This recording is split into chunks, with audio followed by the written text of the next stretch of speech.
This is a compilation of over 3 hours of lightsabers and Kyber crystals explained, so sit back, relax, and grab your popcorn. Let's kick things off with every lightsaber type variant explained.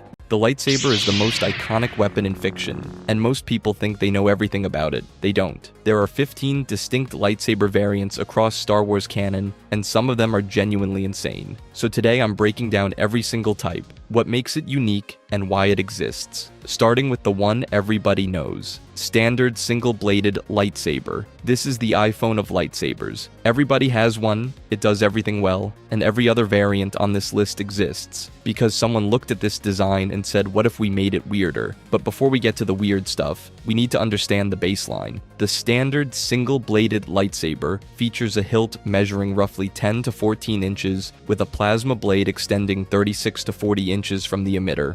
Luke carried one. Obi-Wan carried one. Vader carried one. Virtually every Jedi and Sith across every era has wielded some version of this exact configuration. It's the default for a reason. Here's the thing though, calling it simple is doing it a massive disservice. The entire weapon is powered by a Kyber crystal housed inside the hilt, and that crystal is semi-sentient. It attunes itself to the wielder's connection with the Force, determining everything from blade color to combat performance. You don't just build a lightsaber, the lightsaber kind of builds you back. Now, blade color. Blue traditionally means guardian, green means consular, red means someone's gone and corrupted their crystal through the dark side, but they're not absolute rules. The High Republic era introduced Jedi swinging around gold, purple, you name it, which suggests the old system was more guideline than law. The crystal picks what it picks. And honestly, that's what makes this design so elegant. It's straightforward, it's reliable, and it tells you something about the person holding it before they even ignite the blade. Every lightsaber on this list is a response to this one, but if the standard lightsaber is the full-sized sword, the next entry is its scrappy little sibling, Shoto lightsaber. Most people see a shorter lightsaber and immediately assume it's a lesser weapon, like it's the training wheels version, a lightsaber for kids. Turns out no, the Shoto is actually the opposite of that. The Shoto lightsaber is notably smaller than standard, with a shorter hilt and a blade that comes in well under the usual length. And yeah, Yoda's lightsaber is the most famous example, but here's the thing. Yoda uses a Shoto because he's 2 feet tall. Ahsoka Tano pairs one with a standard length primary saber, and she's got normal human height. That's not accommodation. That's a philosophy. Ahsoka wields her main saber alongside a Shoto offhand in what's called Jar-Kai, an advanced dual-wielding discipline within Jedi combat doctrine. And when I say advanced, I mean it. Jar-Kai is classified as a technique you graduate to after mastering single-blade combat. You don't start here, you earn this. It's the weapon equivalent of taking the training wheels off, and then also removing the handlebars, because you don't need them anymore. The smaller offhand blade sacrifices reach for speed, maneuverability, and the ability to generate attack patterns that absolutely overwhelm opponents trained against a single standard saber. It's harder to use, harder to master, and requires force-enhanced coordination that most Jedi never bother developing, which is, not ideal for the people fighting Ahsoka. But if the Shoto is about making one blade smaller, the next variant went in the complete opposite direction. Double-bladed lightsaber. This is the one that made every kid in 1999 lose their mind. 2 plasma blades extending from opposite ends of a single hilt, creating a weapon that's basically a glowing bow staff of death. The hilt runs about 12 to 16 inches long, with blades stretching roughly 36 to 40 inches from each end. That's up to 8 feet of plasma, which is, not ideal for whoever's standing across from you. Darth Maul's double-bladed saber from The Phantom Menace is obviously the iconic example. The moment he ignited that second blade, the entire franchise changed. It turned a character with maybe 3 lines of dialogue into one of the most recognizable villains ever made. But here's where it gets interesting. Building one of these things is genuinely complicated. The hilt needs sophisticated bifurcation systems that split Kyber crystal energy between 2 completely independent blade generators. Some designs use twin crystals to handle the workload. That's twice the engineering, twice the maintenance, and twice the things that can go catastrophically wrong mid-fight. Not everyone wants to carry a weapon that might malfunction because one of its 2 plasma generators decided to take the day off. The fighting style is completely different too. We're talking rotation-based attacks, simultaneous multi-directional defense, and footwork that has zero overlap with standard single-blade techniques. It looks incredible. It demands respect. And yet, here's the beautiful irony. Maul wielded arguably the coolest weapon in Star Wars history and still lost to Obi-Wan's disciplined single-blade defense. Turns out, looking terrifying and being unbeatable are 2 very different things. But if you think exotic hilt design stops at add another blade, wait until you see what happens when someone decides to bend the handle. Curved hilt lightsaber. Most lightsabers look roughly the same. Cylinder, button, blade. Functional, sure, but about as personalized as a company-issued laptop. Count Dooku looked at that and said, "No, I'd like mine tailored, please." The curved hilt lightsaber is exactly what it sounds like. A standard single-blade configuration with a 15 to 20 degree curve built into the handle itself. And before you write that off as purely cosmetic, hear me out. Because the curve is doing more work than almost any other design choice in lightsaber history. Dooku was a master of Makashi, one of the 7 classical lightsaber combat forms. Makashi is all about precision, economy of movement, and one-on-one dueling. It's fencing, basically. No wild swings, no acrobatics, just clean, efficient blade work designed to pick apart an opponent's defense with surgical accuracy. And the curved hilt exists specifically to facilitate that. The angle guides the wielder's hand into an optimal grip position for complex wrist movements and cutting angles that would require awkward repositioning with a straight handle. It's the lightsaber equivalent of a custom-fitted Italian suit. Every detail serves a purpose, and the purpose is making you look effortlessly better than everyone else in the room.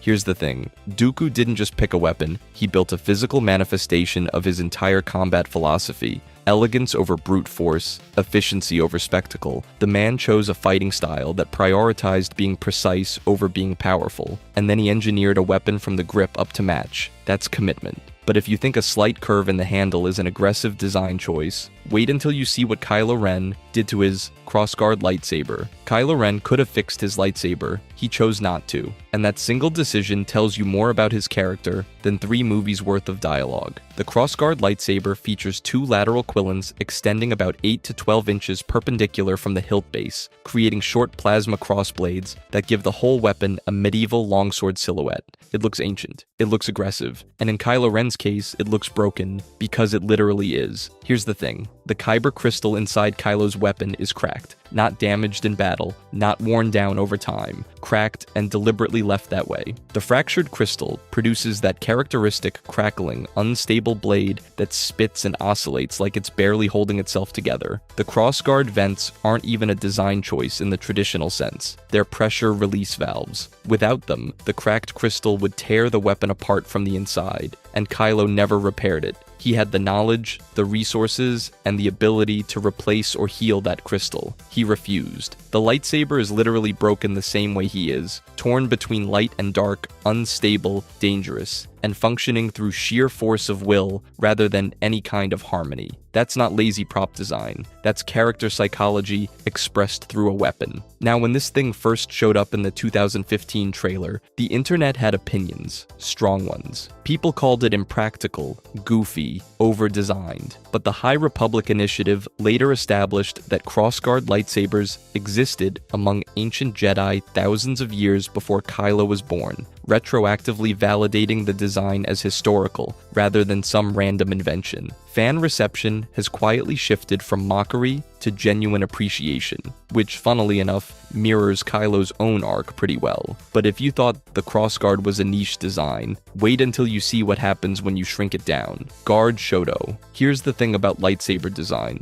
Sometimes you don't want the best offensive weapon. Sometimes you just want to not get your fingers cut off. The Guard Shoto is what happens when someone looks at a crossguard lightsaber and a Shoto and says, "I want both, but smaller." It's a compact secondary blade with an emitter guard built into the hilt, giving you you crossguard style hand protection. On a short blade you can actually swing quickly. Honestly, it's kinda brilliant for what it is. This design lives almost entirely in Legends material and expanded universe content. No major on-screen character wielded one as their signature weapon. It's the kind of thing you'd find referenced in old RPG sourcebooks and technical manuals, the deep lore stuff that the hardcore community kept alive long after the books went out of print. But the real philosophy behind this thing is what makes it interesting. It's not built to hit hard or reach far, it's built to keep your hands attached to your body while fighting in tight quarters. Defensive stability over offensive reach. That's a fundamentally different combat mindset than either a pure crossguard user or a Shoto specialist would adopt. It's niche. It's rarely the star of the show. But if you need a reliable offhand weapon that won't get your fingers separated from your palms, you could do a lot worse. Now, if the guard Shoto is about compressing a lightsaber into something smaller, the next entry goes in the complete opposite direction. Lightsaber pike. Not every Jedi was a warrior. Some of them were basically security guards, and their weapon proves it. The lightsaber pike is exactly what it sounds like, a lightsaber on a stick. Take a standard plasma blade, slap it on the end of a 24 to 30 inch elongated hilt, and you've got yourself a polearm stretching 60 to 70 inches total, which is either the coolest thing you've ever heard or completely ridiculous depending on how you feel about medieval weaponry in space. These were the signature weapons of the Jedi Temple Guards, the masked, robed figures you can spot in the Clone Wars and Revenge of the Sith. Their pikes feature a distinctive yellow blade tied specifically to temple security traditions.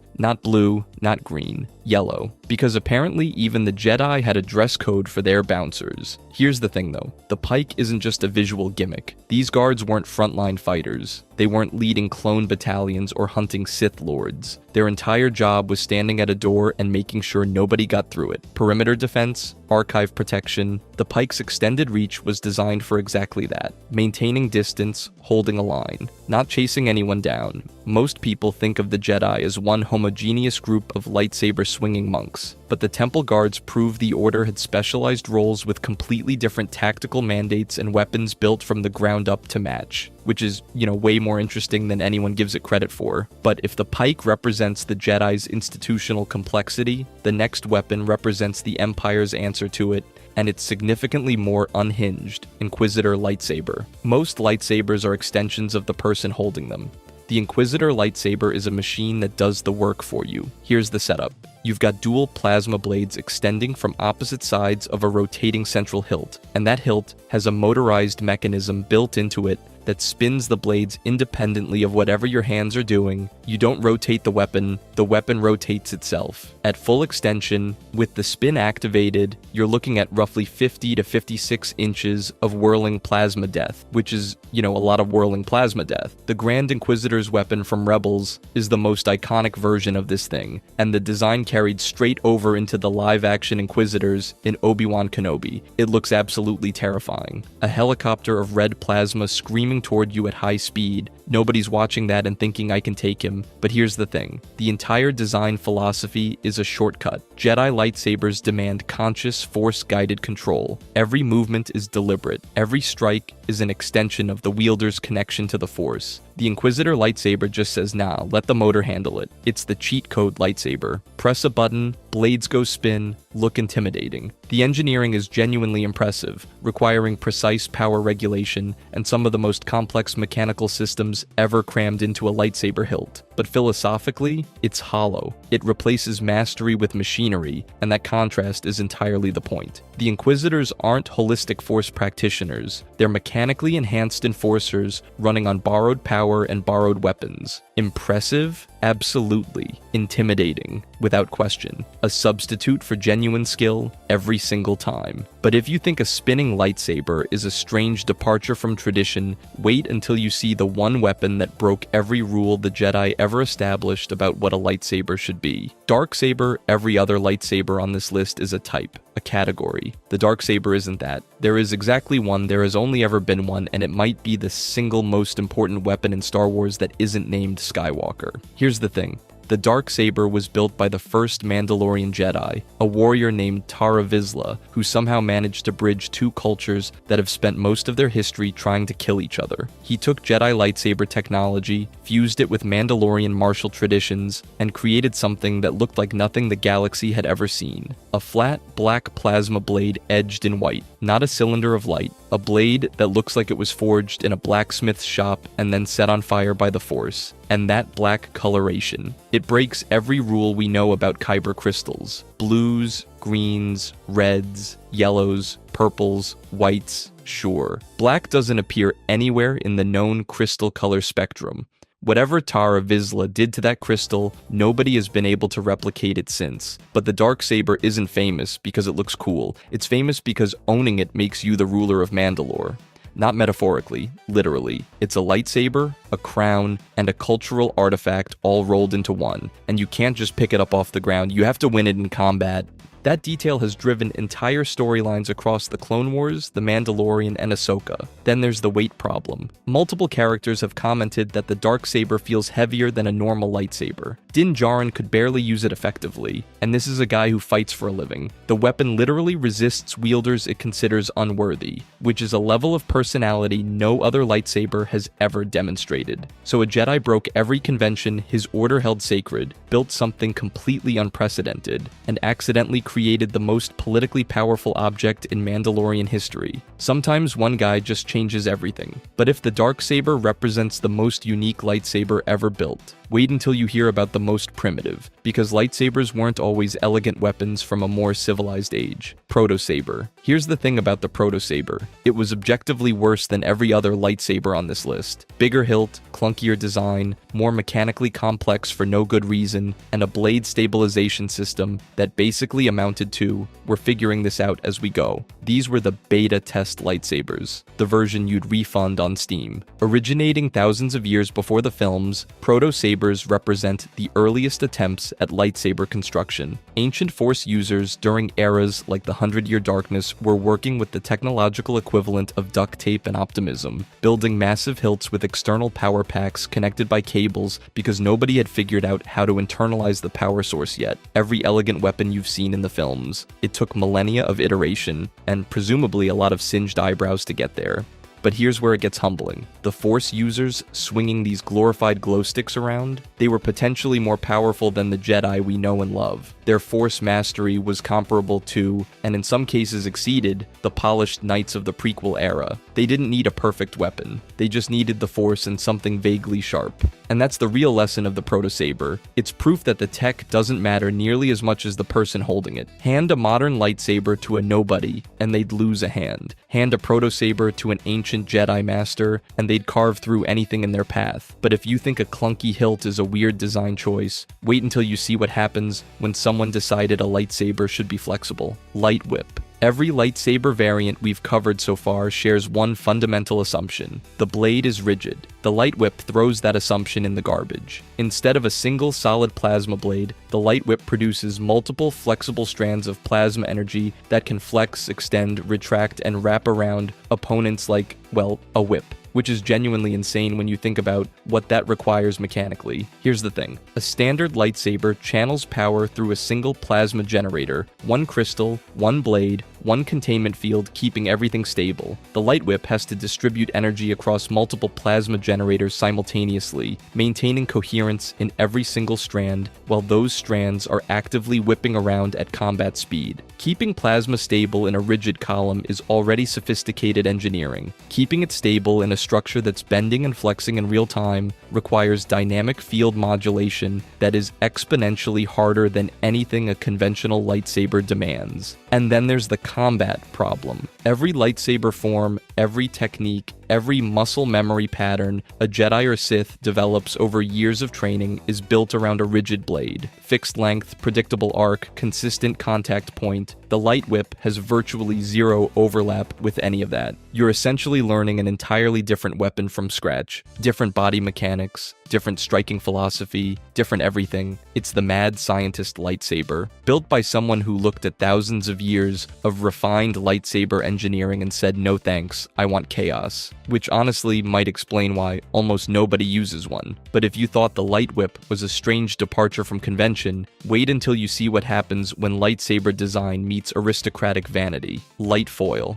Every other lightsaber variant on this list tries to be more. More blades, more length, more mechanical complexity. The light foil goes the opposite direction. It gets thinner. We're talking a blade width of 1 to 2 inches. Standard lightsabers sit around 3 to 6 inches wide. The light foil cuts that down to basically a glowing needle. It's a plasma rapier, and it's exactly as terrifying as that sounds. Here's the thing. Getting a blade that thin and keeping it stable is genuinely difficult engineering. You're essentially asking a Kyber crystal to thread its energy through the eye of a needle instead of a garden hose, which is, not ideal for reliability. But the payoff is surgical precision. A light foil wielder doesn't need to overpower you, they just need to hit you in exactly the right spot, and that thin blade can reach places a standard lightsaber physically can't. Pinpoint strike placement, enhanced penetration, the ability to slip past defenses that would catch a wider blade. It's a weapon built for someone who already knows they're better than you. The trade-off is real though. That razor-thin blade covers almost zero defensive area, and one solid hit from a conventional lightsaber and you're in trouble. The light foil is believed to have been created by early Sith and rose to prominence alongside Makashi, the dueling-focused lightsaber form. By the Clone Wars, Jedi had largely abandoned it, which makes sense. You don't build a fencing weapon for an era of full-scale war, but if the light foil is a weapon of quiet precision, the next entry decided precision and firepower shouldn't be mutually exclusive. Blaster Saber. This is the Swiss Army knife of lightsabers, and I don't mean that as a compliment. The Blaster Saber is exactly what it sounds like. Someone took a perfectly good lightsaber and bolted a blaster onto it. The hilt houses both a standard plasma blade emitter and a blaster cannon, letting the wielder swap between melee combat and ranged fire from a single weapon. On paper, that sounds incredible. In practice, it's a compromise that makes both systems worse. Here's the thing. Lightsaber technology and blaster technology operate on fundamentally different principles. The power systems are incompatible. Running both simultaneously requires a sophisticated power distribution setup crammed into a single hilt, and the result is degraded performance across the board. The blade isn't as strong as a dedicated lightsaber. The blaster isn't as powerful as a dedicated blaster. It's a jack-of-all-trades situation, and you already know how that saying ends. But the real problem isn't mechanical.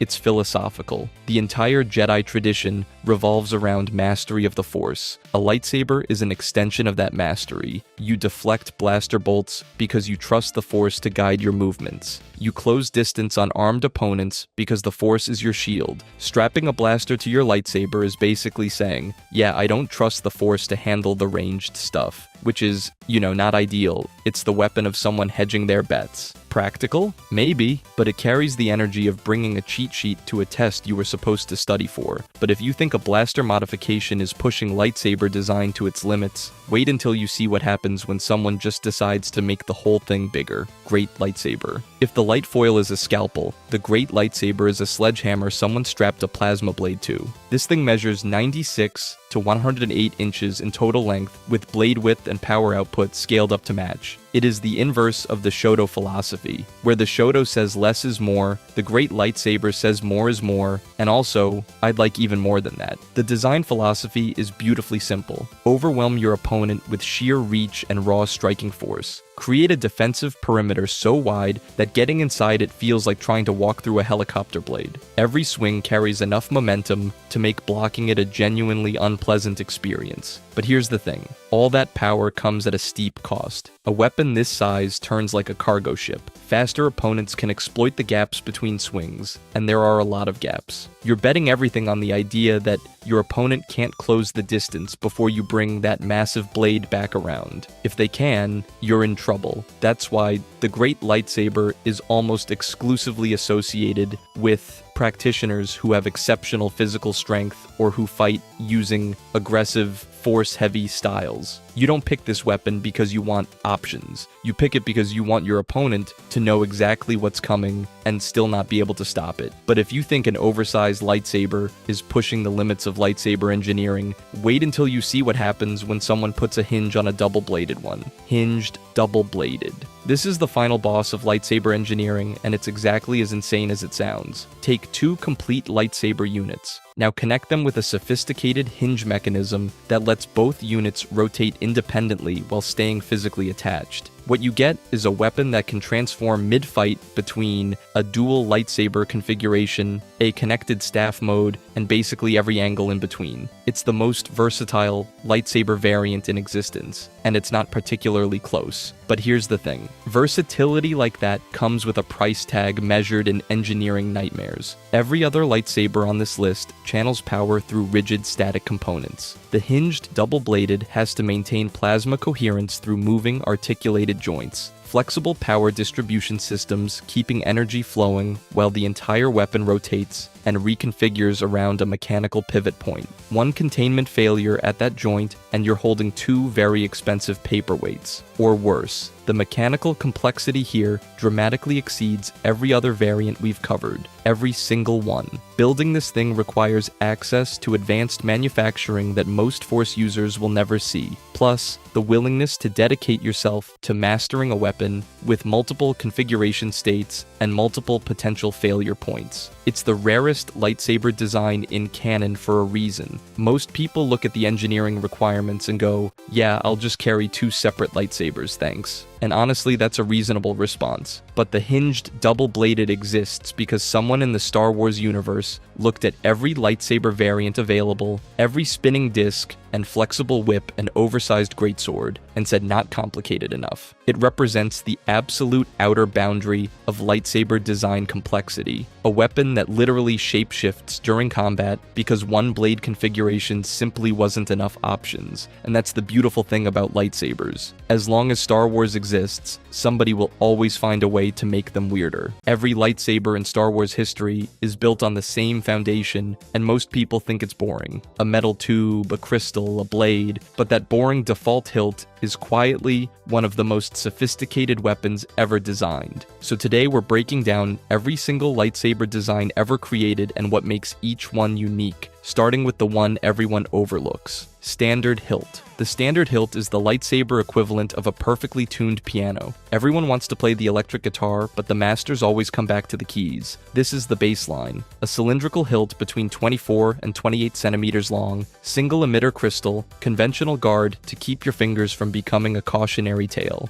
Nothing flashy, and that's entirely the point. The combat philosophy here is pure fundamentalism. Choosing a standard hilt is a statement. Technique beats technology every time. But here's what nobody talks about. The focusing chamber inside that simple-looking tube determines blade width, intensity, and stability. Variations of a single millimeter produce measurably different cutting performance. That's not simplicity. That's sophistication disguised as simplicity. And then there's Luke Skywalker, farm boy from nowhere, green-bladed standard hilt he built himself, defeated Darth Vader. No exotic modifications, no trick engineering, just conviction and a weapon that got out of his way. If that doesn't prove equipment matters less than the person holding it, nothing will. But if the standard hilt is about mastering reach and fundamentals, what happens when you deliberately throw all that reach away? Shoto blade. Most lightsaber wielders want reach. They want to keep their opponent as far away as possible while still being able to cut them in half. The Shoto blade looks at that entire philosophy and says, no thanks. This is a deliberately shortened lightsaber. The blade runs significantly shorter than the standard meter-long beam, and in a duel, those missing centimeters change everything. You're not fighting at arm's length anymore. You're fighting inside your opponent's guard, closer than they want you to be, faster than they can react. Here's the thing. Internally, a Shoto is almost identical to a standard hilt. Same power cell, same focusing crystal, same ignition system, but the compressed hilt strips away the leverage you'd normally use to control your blade. Every strike demands greater muscular precision, so practitioners compensate the only way they can. Speed replaces power. You generate cutting force through acceleration rather than leverage, which is, not ideal if you skip arm day. Yoda made the Shoto legendary, his entire fighting style built around the shorter blade, compensating for his size with raw speed and force-enhanced acrobatics. But Ahsoka Tano took things further. She paired a standard lightsaber with a Shoto in her offhand, using the shorter blade for rapid defensive counters and tight-angle strikes that standard hilt users physically cannot replicate. She turned a specialist sidearm into half of the most acrobatic dual-wielding style the galaxy had ever seen. But if the Shoto is about getting closer, the next design is about getting more precise. Curved hilt. Most people look at Count Dooku's lightsaber and think it's a style choice. It's not. That curve sitting right below the emitter is a complete combat philosophy disguised as a minor design tweak. Here's the thing, that angle changes everything about how the wrist naturally extends during a strike. A straight hilt forces your wrist into a neutral position. A curved hilt tilts it just enough to produce entirely different blade trajectories during parrying and thrusting. The result is a weapon built around precision rather than speed, where every strike prioritizes accuracy over raw power. But here's where it gets interesting. With a straight hilt, successive attacks require you to reset your wrist position between strikes. The curved hilt eliminates that. Attacks flow continuously into the next one because the angle does the repositioning work for you. The design also gives the wielder a natural advantage in one-handed dueling, allowing for tighter, more controlled movements that a standard hilt simply can't replicate. Tiny advantages, sure, but they compound across a long duel, and that's exactly why Dooku is inseparable from this design.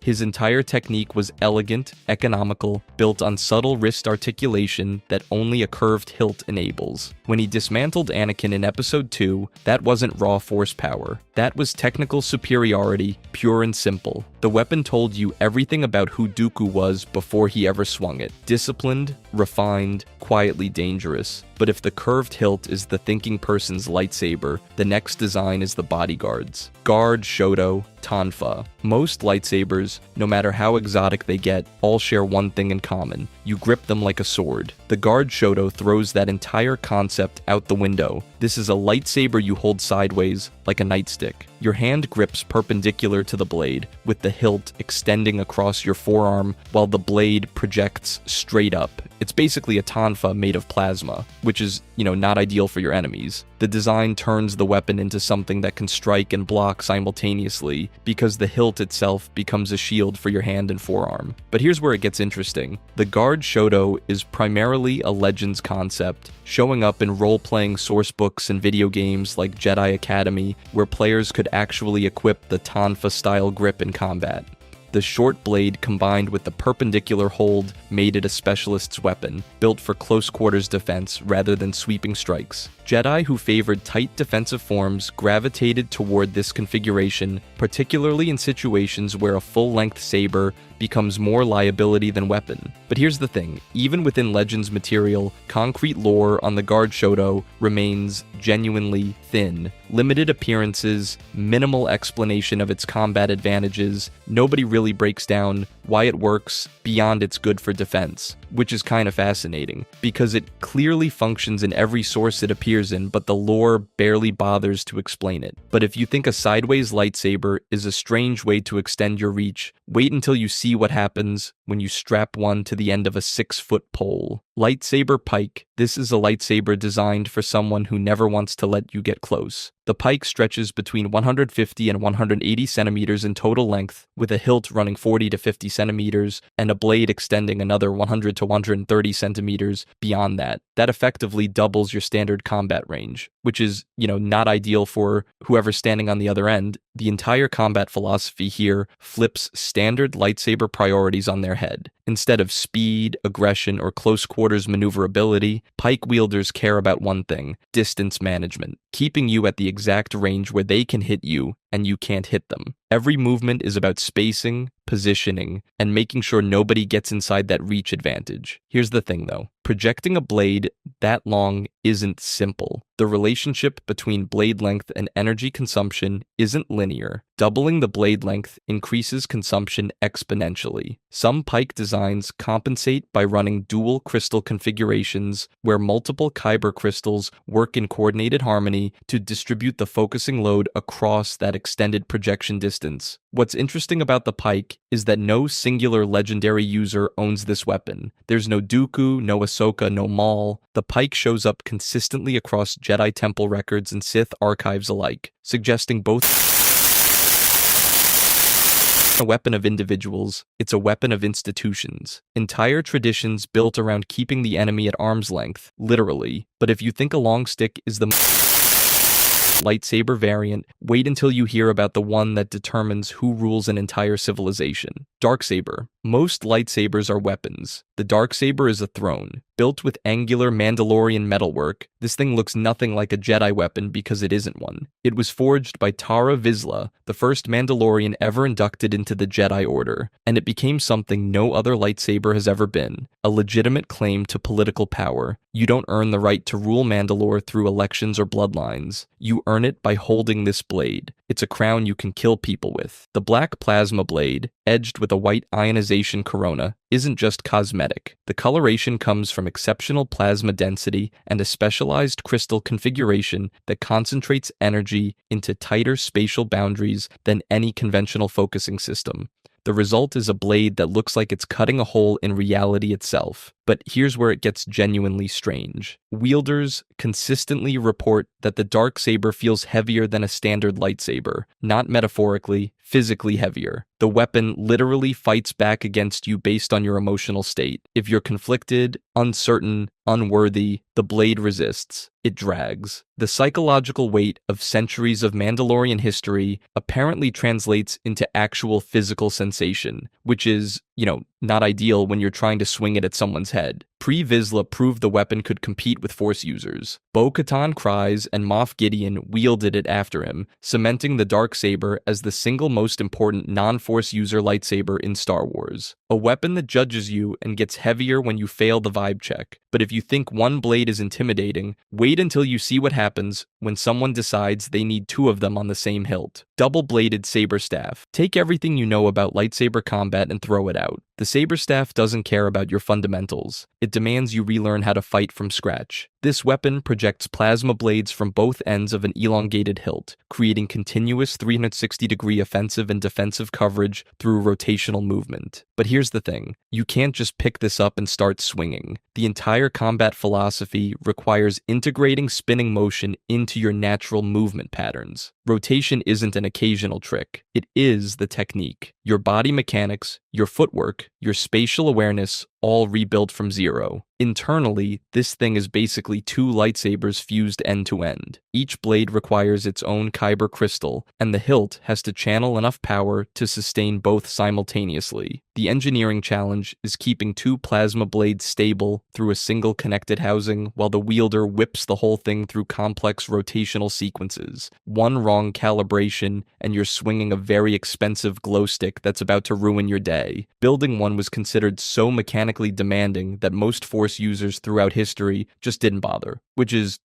probably the smart move. Then Darth Maul walked into a Naboo hangar bay and made every single person watching forget how to breathe, fighting Obi-Wan and Qui-Gon simultaneously, igniting both blades in a single fluid motion. The saber staff looked like it was designed specifically to dismantle multiple opponents at once. That sequence proved the weapon wasn't just flashy. It was devastatingly effective in the hands of someone willing to master training far beyond standard technique. But if you think adding two blades to a hilt is mechanically ambitious, wait until you see what happens when someone straps three onto one. Crossguard. Here's a fun question. What happens when you take a standard lightsaber and make it objectively worse on purpose? You get the crossguard. And someone looked at this thing and said, yeah, that's the one. The design is exactly what it sounds like. Small perpendicular blade projectors sit just below the primary emitter, shooting out lateral vents of raw plasma on each side. It looks like a medieval broadsword. It also performs like one that's been left out in the rain for a few centuries. Here's the thing. Kylo Ren's crossguard exists because his Kyber crystal is cracked, not chipped. Cracked. The crystal produces more energy than a single blade can safely contain, so the lateral vents act as exhaust ports, bleeding off excess power so the whole thing doesn't blow up in his hands. 3 plasma outputs running off a compromised crystal is not a design choice, it's a workaround. That visible energy crackling off the quillons, that's the weapon constantly reminding everyone in the room that it's barely holding itself together. The unstable, flickering blade isn't aesthetic. It's a direct consequence of a fractured crystal that can't produce a clean energy loop. And Kylo Ren chose this thing anyway.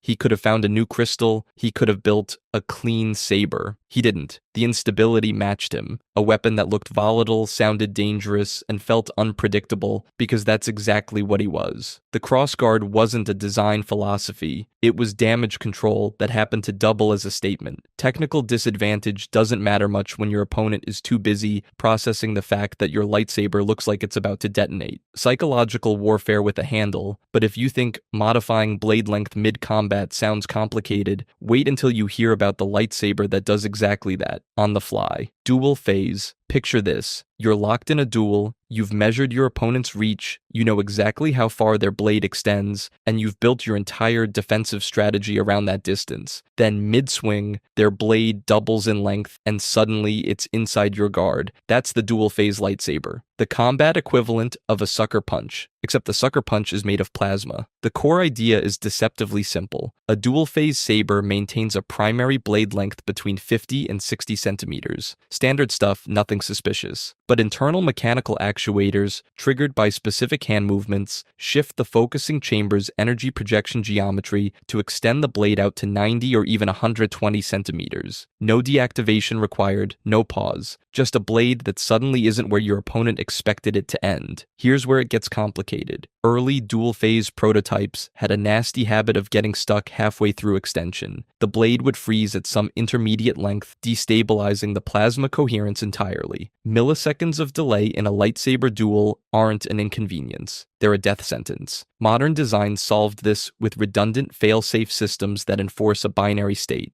The blade either stays short or extends fully, no in between, which is, the bare minimum you'd want from a weapon you're holding next to your face. Darth Vader wielded a dual-phase lightsaber, and honestly, of course he did. The former prodigy who routinely modified starfighters mid-battle was never going to carry a standard hilt. The weapon's mechanical complexity was basically a mirror of the man himself. Push everything past the safe limit, compensate with raw power, and let the redundant systems sort out the consequences. But if the dual phase is a lightsaber with a hidden trick, the next design threw out the entire concept of a traditional blade and replaced it with something far more theatrical. Inquisitorious spinning. This is a lightsaber that spins itself. Let that sink in for a second. The Inquisitorious double-bladed spinning lightsaber is one of the most unique weapon designs in all of Star Wars. The hilt is built on a disc-shaped ring mechanism that allows the twin blades to rotate freely around the wielder's grip. You just hold on and let the engineering do the work, which sounds incredible until you think about what's actually happening inside this thing. The hilt has to house both the Kyber crystal assembly and an entire rotating ring mechanism with enough structural integrity to not fly apart mid-combat. That's a lot of moving parts crammed into a weapon that's supposed to be reliable under pressure. And the trade-off is exactly what you'd expect. These weapons are mechanically fragile compared to standard lightsabers. A traditional saber hilt is essentially a sealed tube with a crystal inside. Almost nothing to break. The Inquisitor design introduces a spinning component that, if damaged or jammed, turns the weapon's signature feature into a liability. One solid hit to that ring, and you're holding an expensive problem. The Grand Inquisitor is the poster child for this design, and in Rebels, he genuinely makes it look terrifying. Against opponents who've never seen a self-rotating blade before, the weapon creates defensive coverage that's basically impossible to replicate with conventional techniques. The spinning motion generates angles and deflection patterns that standard training simply doesn't prepare you for. But here's the thing, he loses to conventional lightsaber wielders. Kanan literally slices through the ring mechanism itself during their final confrontation. All that engineering, all those moving parts, and a Jedi with a standard hilt finds the structural weakness and cuts right through it. Sometimes the simplest tool wins. But if you think a spinning blade is a weird deviation from standard lightsaber design, wait until you see what happens when someone decided the blade shouldn't even be rigid. Light whip. Someone looked at a lightsaber and said, what if it was a whip instead? And then they spent decades trying to make it work. Because as it turns out, convincing plasma to bend is basically impossible. The light whip extends plasma into a flexible filament somewhere between 200 and 300 centimeters long, not a rigid blade, a whip. Which means every single principle that makes a normal lightsaber function has to be thrown out and rebuilt from scratch. The The focusing chamber can't use structured rigid geometries because rigid geometries do exactly one thing when you try to make them flexible. They shatter. The entire projection system has to generate plasma that maintains internal coherence while behaving like a loose, flexible material, which is a sentence that sounds reasonable until you actually try to engineer it. Early prototypes literally fell apart mid-combat. The plasma structure would collapse into discrete segments or just dissipate entirely, leaving the wielder holding an expensive flashlight. It took decades of iteration before anyone produced a version that didn't self-destruct during use, which is,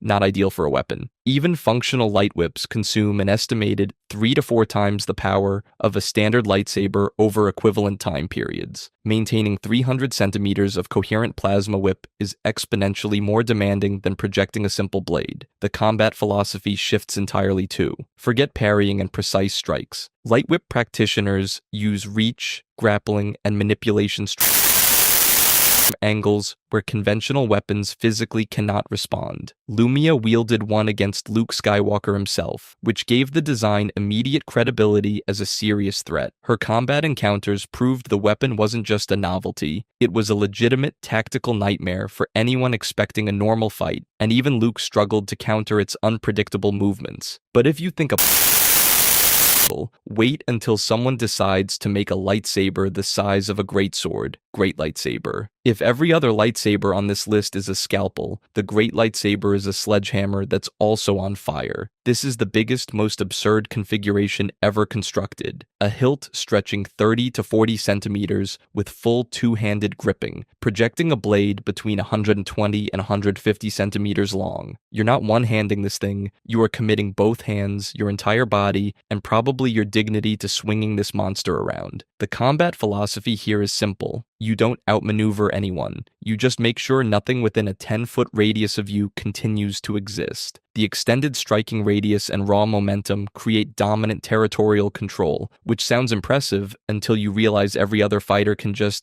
step backwards. Here's where it gets weird though. Plasma technically has almost zero physical mass, but the electromagnetic containment field holding the blade together creates measurable inertial effects. Practitioners consistently report the great lightsaber feeling substantially heavier than standard weapons. So it's not heavy, but it feels heavy, which is arguably worse because you can't train away imaginary weight. The engineering demands are equally absurd. Power cells consume the entire hilt interior, draining dramatically more energy than conventional configurations. Some designs require multiple crystalline matrices working in cooperative arrangements just to distribute the focusing load. It's basically a lightsaber that needs a support team. And here's the kicker. Despite being the theoretically most devastating configuration in the galaxy, almost nobody actually uses one. You can count the known wielders on one hand and still have fingers left over. The Jedi Order had thousands of members across generations, access to every resource imaginable, and virtually zero of them looked at the great lightsaber and said, yes, this is for me. Because it turns out raw destructive potential means nothing if you can't actually maneuver the thing in a real fight. Flexibility beats force, every single time. Every lightsaber color tells a story about the person swinging it. The crystal inside chooses its wielder, and the bond between them produces the blade's color. No two connections are the same. That's why there are 11 distinct colors across Star Wars canon and legends, each with a completely different meaning. Today, I'm breaking down every single one, starting with the one you think you already know. Blue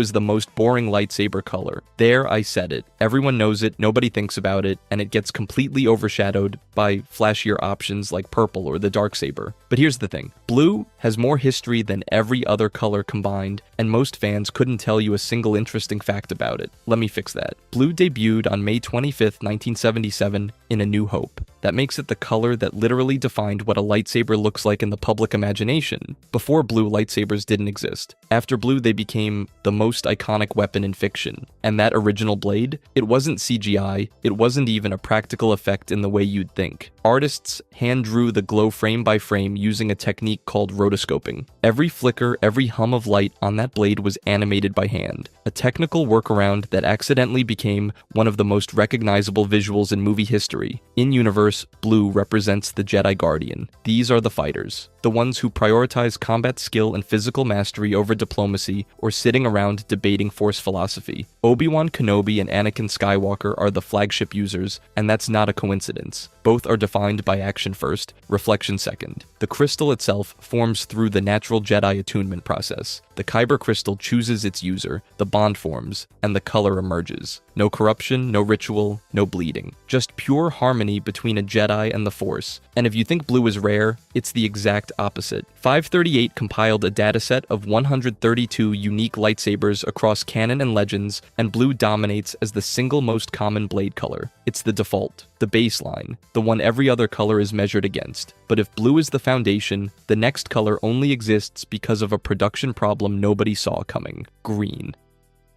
Most fans think Luke Skywalker switched from a blue lightsaber to a green one because he grew as a character. He went from naive farm boy to confident Jedi Knight, so obviously the color change was symbolic, right? It's a beautiful theory. And it's completely wrong. Here's the thing. When Return of the Jedi was filming in 1983, the production team had a problem. The Sarlacc pit sequence takes place against the bright blue sky of Tatooine, and Luke's original blue blade was literally disappearing into the background. It looked terrible on camera, so they changed it to green. That's it. Not a metaphor, not a character arc decision, just cinematography. But here's where it gets interesting. The accident actually works perfectly. In universe, green Kyber crystals are associated with Jedi consulars, the ones who lean into wisdom, diplomacy, and deep Force connection rather than pure combat skill. Think Yoda, think Qui-Gon Jinn. These are Jedi who walk with the Force more than they swing at it. They're philosophers first, fighters second. And if you look at Luke's journey, that's exactly where he ends up. In Return of the Jedi, he doesn't defeat the Emperor through combat, he throws his lightsaber away. He wins through compassion, through his connection to his father, through trusting the Force over his fighting ability. A green blade fits that arc like it was planned from the start. It wasn't, but it should have been. That's what makes the green lightsaber so fascinating. A purely technical production decision accidentally created one of the most thematically perfect color assignments in the entire franchise. The living Force works in mysterious ways apparently, even behind the camera. Now, blue and green are your safe, classic Jedi colors. Every Padawan expects one of those two. But the next color on our list? Nobody expects it, and nobody was supposed to have it. Red. A red lightsaber is an act of violence before it's ever swung at anyone. Most people think Sith just find red crystals or build them. They don't. They torture them into existence. The canonical process is called bleeding. A Sith takes a Kyber crystal, a living, Force-attuned crystal that can think and feel and resist, and they pour every ounce of hatred, pain, and dark side rage into it until the crystal cracks under the pressure and turns crimson. That's not a metaphor. The crystal literally suffers, it fights back, and if it resists hard enough, it can self-destruct and injure the person trying to corrupt it. Bleeding a Kyber crystal isn't craftsmanship, it's domination. Here's where it gets interesting for the lore nerds. This explanation is relatively new. If you grew up reading the old expanded universe material, you were told that Sith used synthetic crystals to produce red blades. Manufactured in a furnace, powered by the dark side, completely artificial. That was the accepted lore for years. But when Disney restructured the canon, that explanation got thrown out. Modern Star Wars says Sith don't manufacture anything. They take something pure and break it. The bleeding mechanic replaced synthetic crystals entirely, and honestly, it's a way darker and more fitting origin story for the villains who use them. Now, from a production standpoint, Darth Vader's red blade appeared on screen the exact same day as the original blue one, May 25th, 1977. The color contrast between hero and villain was immediate and completely intentional. Red meant danger, red meant enemy. That visual shorthand has never changed. But here's the detail that makes red even more fascinating. Bleeding isn't permanent. A bled crystal can be purified, healed back from corruption. And when that happens, it doesn't return to its original color. It turns white, which means every red lightsaber is technically one act of compassion away from becoming something entirely different. And that process of purification. It created one of the rarest and most meaningful blade colors in all of Star Wars: purple.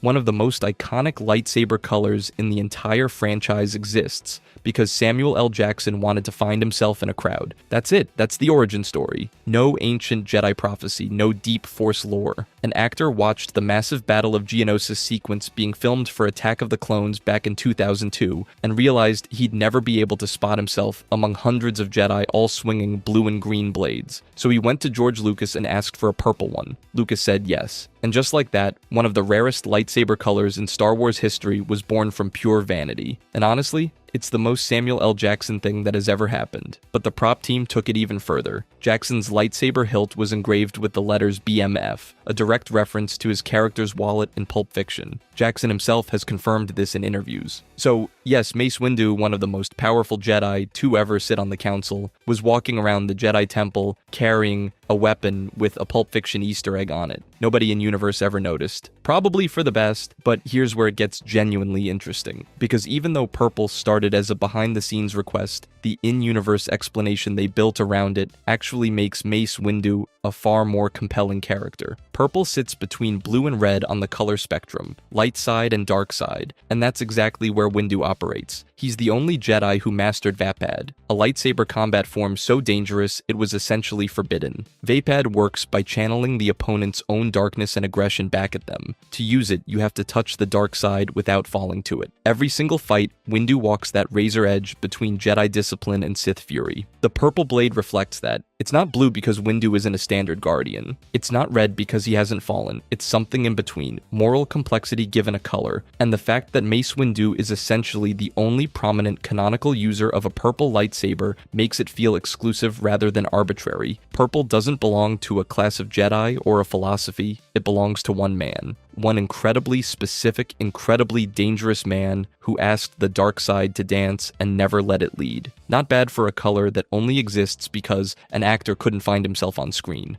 But if you think purple's backstory is unusual, wait until you hear about the blade color that was hiding in plain sight for decades before anyone understood what it actually meant. Yellow. Here's what's weird about yellow. It's historically the least glamorous lightsaber color in the entire Jedi Order. No legendary duels. No famous wielders that casual fans would recognize. Yellow was the color of Jedi Temple guards, the masked enforcers who stood silently at doorways, and Jedi Sentinels, the operatives who worked in the shadows. And somehow, this is the color that closes out the entire Skywalker saga. Let me explain why that matters. In Legends material, yellow represented something very specific: balance. Not the raw combat focus of a Guardian with their blue blade, not the scholarly wisdom of a consular with green. Sentinels blended both disciplines and applied them practically. They were the intelligence operatives, the security specialists, the Jedi who could slice a computer terminal and then slice through a Sith assassin 5 minutes later. Useful? Absolutely. Flashy? Not even close. Temple guards took it even further. They weren't individuals. They surrendered their personal identities, wore identical masks, and carried double-bladed yellow sabers as symbols of institutional authority. Yellow meant duty, vigilance, service without glory. But here's where it gets interesting. In 2019, the final shot of The Rise of Skywalker shows Rey igniting a brand new lightsaber. And it's yellow. Not the Skywalker blue she'd been carrying. Not green. Not some dramatic new color nobody had seen before. Yellow. The Sentinel's color. The Guard's color. The color of someone who watches, protects, and walks their own path. And the detail that makes this choice land is the construction. Rey's lightsaber isn't inherited from a fallen master. It's not pulled from a cave or handed down through generations. She built it from her staff, the weapon she'd been carrying since we first saw her on Jakku. That staff was a scavenger's tool, a survivor's weapon. She literally transformed her old life into something new. The symbolism is hard to miss. Rey isn't declaring herself a Guardian or a Consular. She's forging a new identity entirely. Watchful, balanced, independent. A Sentinel in spirit, if not in title. The yellow blade tells you everything about where the Jedi go from here. Forward, on their own terms. It's a quiet, deeply personal choice for a color that spent decades being overlooked. But if yellow represents the future of the Jedi, then the next color on our list represents something far stranger. A blade that technically shouldn't exist at all. Orange.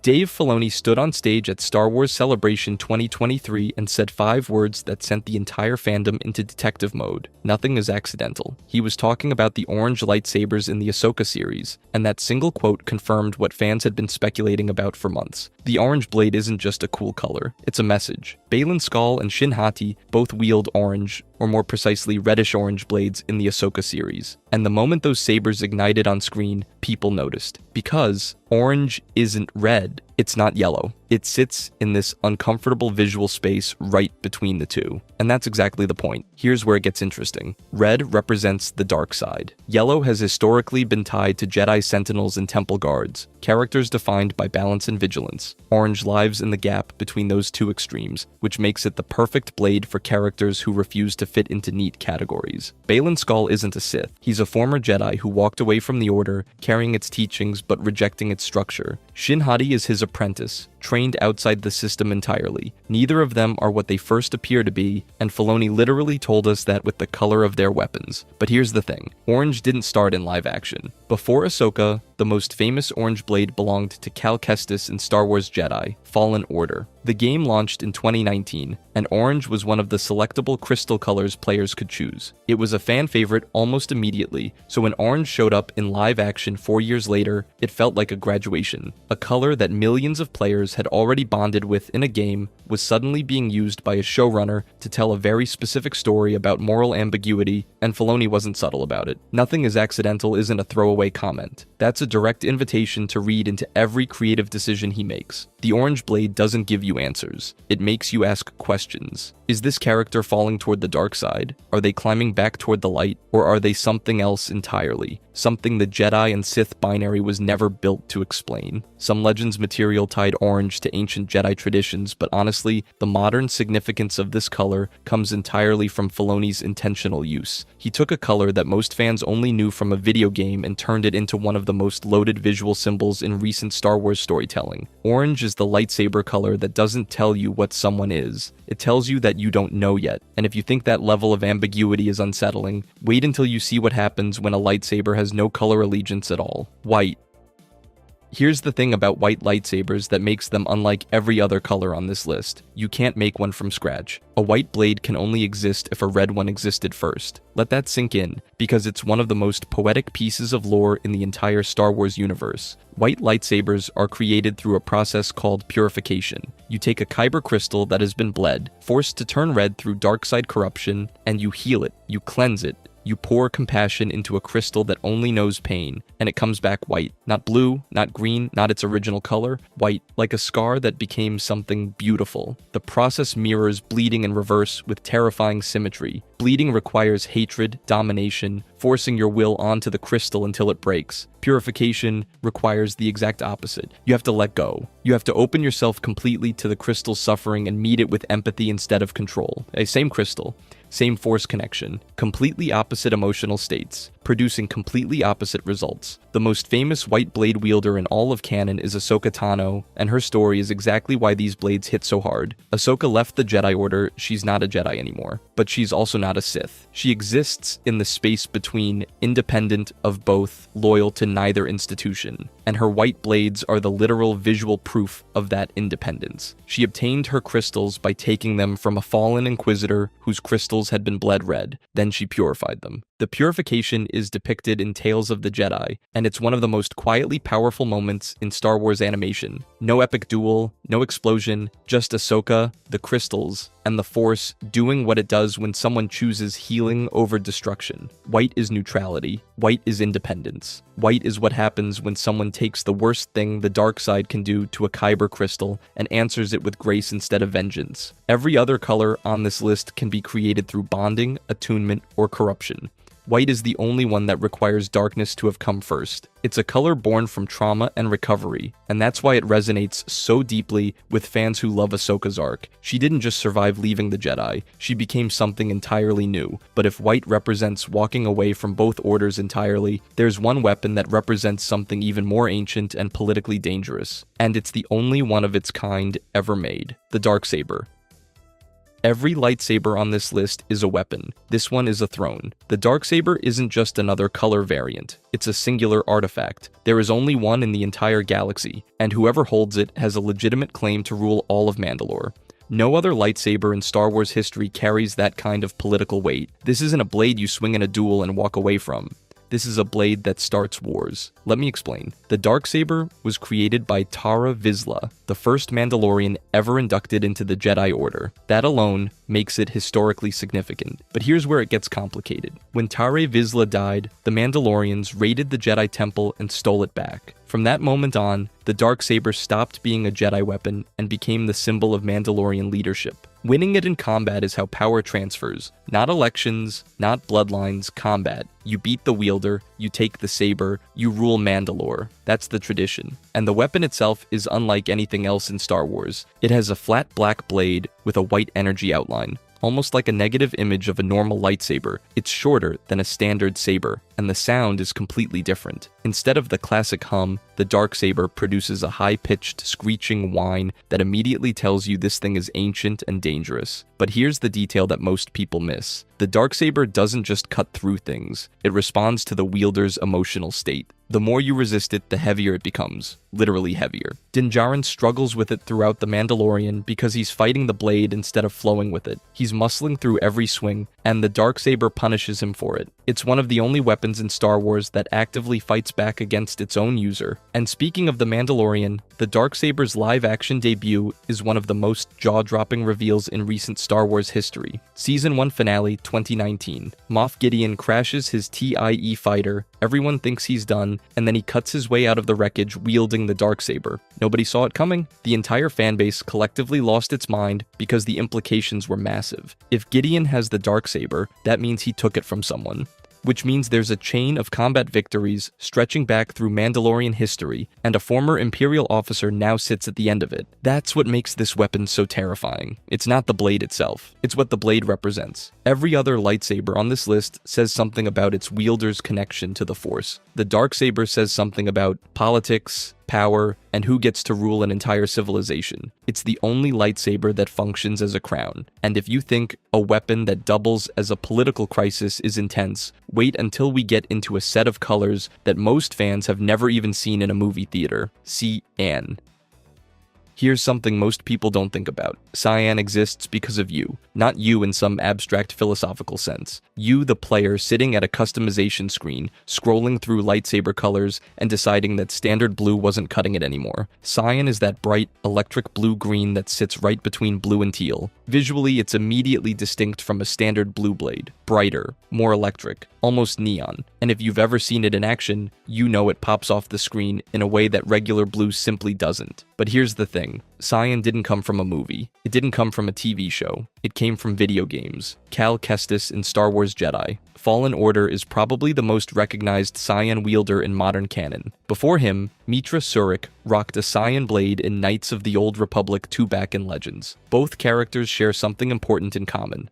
Neither of them operated inside the traditional Jedi Order structure. Cal was a survivor hiding from the Empire.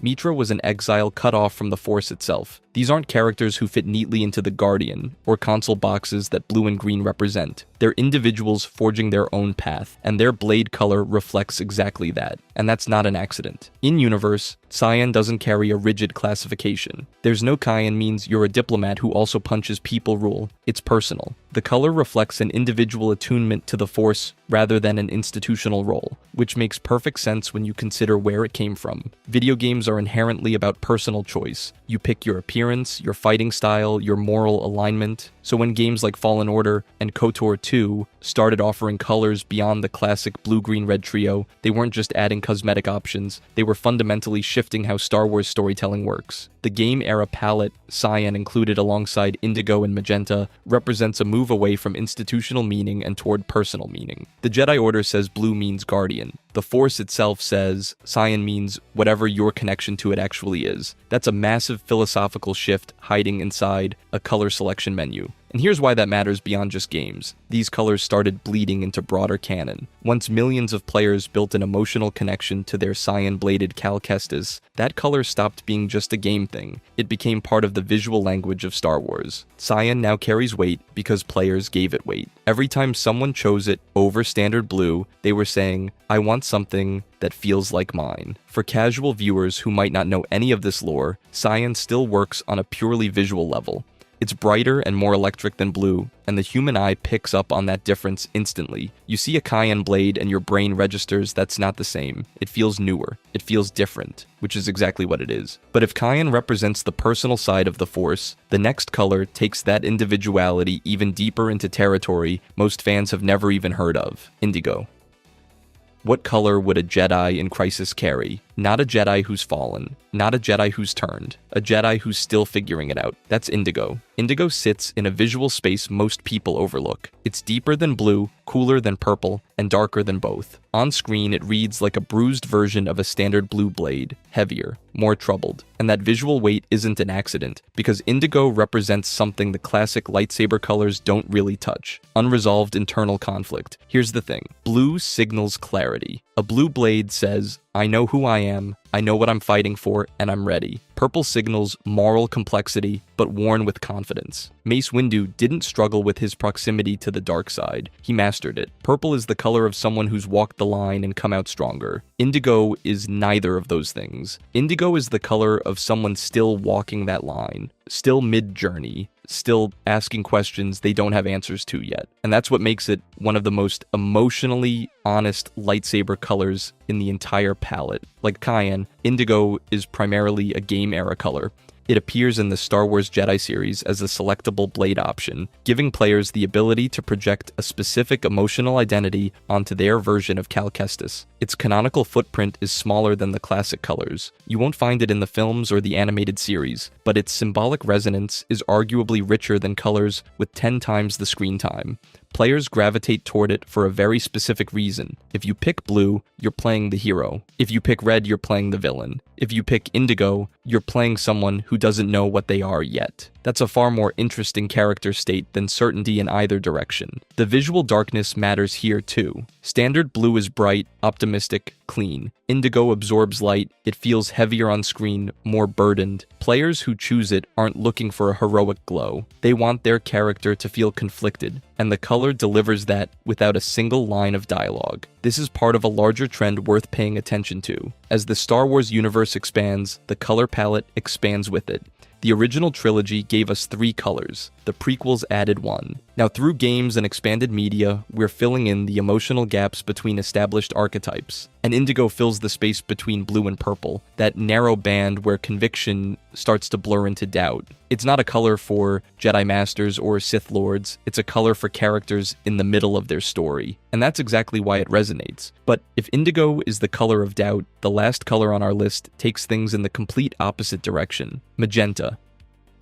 A pink lightsaber in Star Wars. Let that sit for a second. Magenta is the most visually unexpected color in the entire lightsaber spectrum, a pinkish purple hue that looks like it wandered in from a completely different franchise. It appears in the Star Wars Jedi series, and the first time you see it as a selectable option, your brain genuinely does a double take. This isn't blue. This isn't red. This isn't even close to anything the original trilogy prepared you for, and that's exactly the point. Like cyan and indigo, magenta is primarily a game-era color, but where cyan feels electric and sharp, and indigo feels heavy and introspective, magenta feels defiant. It's the color that says, I refuse to be categorized by your system. It doesn't fit neatly into the Guardian Consular Sentinel framework. It doesn't map onto light side or dark side. It just exists, unapologetically as something personal. And here's the thing about magenta's rarity in canon.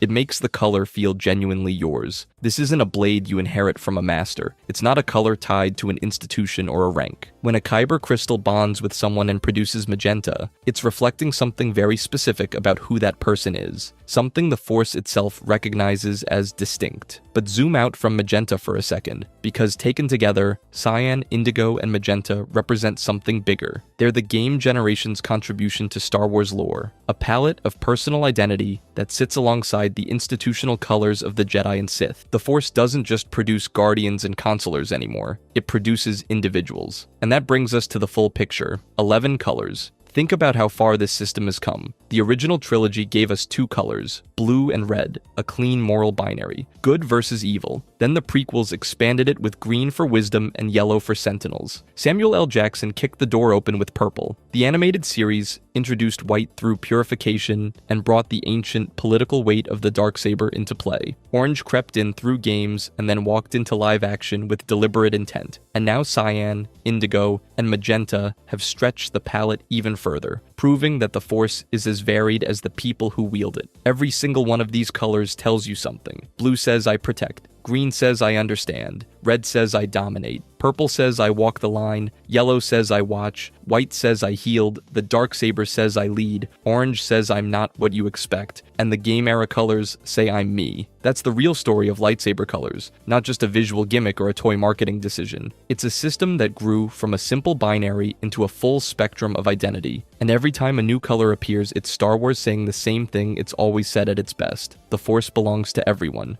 Most fans can name maybe 5 lightsaber colors: blue, green, red, purple, and if they're feeling generous, white. But Star Wars history contains blades so rare they appeared exactly once and then vanished forever. Today I'm breaking down every single one of them and everything we know about why they exist, starting with one that most people have never even heard of: bronze, Lobacca. Lobacca built a bronze lightsaber. If that name doesn't ring a bell, here's the important part. He's a Wookiee, a Force-sensitive lightsaber-wielding Wookiee. And yes, that's exactly as cool as it sounds. Lobacca trained at Luke Skywalker's Jedi Academy during the Legends timeline, running missions alongside the Solo kids as one of the new Jedi Order's most promising students. His lightsaber produced a warm, metallic blade that looked like aged copper, sitting just outside the standard green-gold spectrum. Not dramatically alien, but distinct enough that you'd notice it immediately next to a conventional green saber. Here's the thing though, the bronze blade had 0 special properties, no enhanced cutting power, no unique energy signature, nothing. The only remarkable thing about it was the color itself, and then it was gone. Not because Lobacca died in some heroic last stand. His narrative presence just quietly faded during later Legends novels, and when Disney reclassified the entire expanded universe as non-canon in 2014, the bronze lightsaber was permanently erased. A corporate restructuring killed it, which is, not ideal. But if you think losing one color to a boardroom decision is bad, wait until you hear about the lightsaber that was too beautiful for canon to keep. Magenta, Mara Jade. Mara Jade's lightsaber wasn't red. It wasn't purple. It was something stubbornly, defiantly in between, and that was the entire point. Mara Jade started her career as the Emperor's hand. She was Palpatine's personal assassin, a Force-sensitive weapon aimed at whoever the Emperor wanted dead. Not technically a Sith, but close enough that the distinction didn't matter much to her targets. But then the Emperor died, the Empire crumbled, and Mara Jade did something nobody expected. She started training as a Jedi under Luke Skywalker, the man she'd been literally ordered to kill. Here's where the magenta blade becomes brilliant. When she built her lightsaber, it didn't glow Sith red. It didn't glow Jedi blue or green either. It landed in that narrow chromatic space between red and purple, a color that basically said, I'm not fully either of these things, and I'm fine with that. Her entire redemption arc, her refusal to erase her Imperial past while still embracing the light side, captured in a single blade color. The magenta saber carried 0 special mechanical properties. It didn't need any. It was already telling a complete character story just by existing, and then Disney erased her. The 2014 Legends reboot wiped Mara Jade from canon entirely. Cal Kestis can wield a magenta blade in Jedi, Fallen Order and Jedi, Survivor, which is a nice nod, but it's a gameplay option, not a character statement. Nobody's carried magenta the way Mara Jade did, but if a lost character stings, wait until you hear about a lost Jedi Master whose golden blade carried the weight of an entire forgotten era. Gold. Kuran. Gold is the one lightsaber color that sounds like it should belong to the most legendary Jedi in the franchise. The Grand Master, the Chosen One, the guy who trained the guy who trained the guy. It radiates importance. So naturally, one of its most notable wielders is Kuran, a character you've almost certainly never heard of. Kuran was a Jedi Master from the Dark Forces storyline in the late 90s. His whole deal was preservation. He dedicated his life to protecting ancient Jedi knowledge, safeguarding texts and artifacts the Order had accumulated over thousands of years. Basically a Jedi librarian, but one who could kill you. And his lightsaber looked like it was forged from actual treasure. The golden Kyber crystal produced this rich metallic blade that suggested purity, wisdom, and elevated spiritual attainment. Which is fitting, because Kuran essentially was a museum piece himself. Here's the thing though. The gold blade offered 0 mechanical advantages over any standard lightsaber. No enhanced cutting power, no special properties. It just looked incredibly expensive. Now the Jedi Temple guards in the Clone Wars also carried gold blades, but those were ceremonial, anonymous, and deliberately stripped of individuality. Nobody was swinging a golden saber around on the battlefield making a name for themselves. The color existed either as a relic from a forgotten game or as the uniform of faceless sentinels. Not exactly the legacy a royal-looking blade deserves. A blade that looked like it belonged to royalty, carried by people history, either forgot or never bothered to name, which is, not ideal. But if you think gold got buried, wait until you hear about the lightsaber color that sounds like it shouldn't even be possible. Silver, Corran Horn. Most Jedi build their lightsabers like monks crafting prayer beads. Corran Horn built his like a mechanic tuning a starfighter engine, and somehow that's exactly why his blade looked like nothing else in the galaxy. Corran wasn't your typical Jedi recruit. Before he ever touched a Kyber crystal, he was a decorated starfighter pilot for Rogue Squadron, spending years in cockpits running calculations and trusting instruments over instincts. So when Luke Skywalker brought him into the new Jedi Order and it came time to construct his lightsaber, Corran didn't approach it with quiet meditation and spiritual surrender. He approached it like an engineering problem, and the result was a blade with an almost metallic, mirror-like silver sheen that looked less like a weapon of the Force and more like someone had liquefied starship hull plating and shaped it into a beam of light. Here's the thing. The silver coloration wasn't just cosmetic weirdness. It emerged from Corran's unique Kyber crystal connection, reflecting a Force signature shaped by decades of military discipline rather than monastic contemplation. His entire relationship with the Force was filtered through tactical thinking and mechanical intuition, which is basically the opposite of how Jedi are supposed to do it. And yet that tension between spiritual tradition and practical engineering produced something neither approach alone ever achieved. No Jedi purist meditating in a temple for 40 years ever pulled a silver blade out of a crystal. It took a guy who probably thought of his Kyber crystal as a really fancy capacitor, but Corran's reduced presence in later Legends novels meant the silver saber quietly vanished from the narrative. It never made the jump to official canon, and nobody else ever replicated it. The one lightsaber that looked like actual polished metal died with the expanded universe. But if you think a mirror blade is strange, wait until you see a lightsaber that inverts everything you know about how these weapons are supposed to look. Black core red, the Force unleashed. Every lightsaber in Star Wars history glows. That's kind of the whole point. They're plasma swords made of light. So when the Force Unleashed introduced a lightsaber with a void at its center, a blade where the core was literally black, it broke something fundamental about how these weapons are supposed to work. The black core red lightsaber featured a dual-layer blade structure unlike anything else in the franchise. A dark, almost empty center surrounded by crimson energy radiating outward. Visually, it looked like the blade was so powerful it was collapsing light into itself, which is, not ideal for anyone standing on the receiving end. Imperial Inquisitors serving under Darth Vader wielded these things, and honestly, it fits the Empire's brand perfectly. The Jedi Purge is over, every Force user who could fight back is either dead or hiding, and the Empire's response is to keep pouring resources into building a better murder weapon. Classic. Here's where it gets weird though. The dual layer structure wasn't just cosmetic, it implied enhanced cutting power and defensive characteristics that conventional single-colored lightsabers simply couldn't match. The black core suggested Kyber crystal manipulation techniques so extreme that the crystal's energy output was operating on a fundamentally different level than standard Sith weapons. The Empire apparently engineered a mechanically superior lightsaber and then just stopped using it. The black core red design never appeared outside the Force Unleashed. Not in broader Legends materials, not in canon, nowhere. The Empire developed what was arguably the most advanced lightsaber technology ever created, handed it to a few Inquisitors, and then the whole concept vanished like it never existed. Nobody carried it forward. Nobody replicated it. I don't know what to tell you, but if a lightsaber with a black hole for a core sounds strange, wait until you hear about one with no color at all. Transparent or clear, Corran Horn's dual phase. Corran Horn built one of the most unique lightsabers in Star Wars history, and nobody ever talks about it. Here's the thing, Corran wasn't your typical Jedi. He was a Corellian security force investigator first, a Rogue Squadron pilot second, and a Force user somewhere around third. So when he sat down to build his lightsaber, he didn't approach it like a monk crafting a spiritual artifact. He approached it like a guy who wanted every possible tactical edge he could squeeze out of the hardware. Using a rare Durand Fire gem gem as his focusing crystal, Corran created a lightsaber that produced a silver blade. Not blue, not green, not any color the Jedi had been swinging around for thousands of years. Silver. A blade so pale and luminous, it was almost white, shimmering with a quality that made it look unlike anything else on a battlefield. In certain lighting conditions, that silver blade was incredibly difficult to track visually,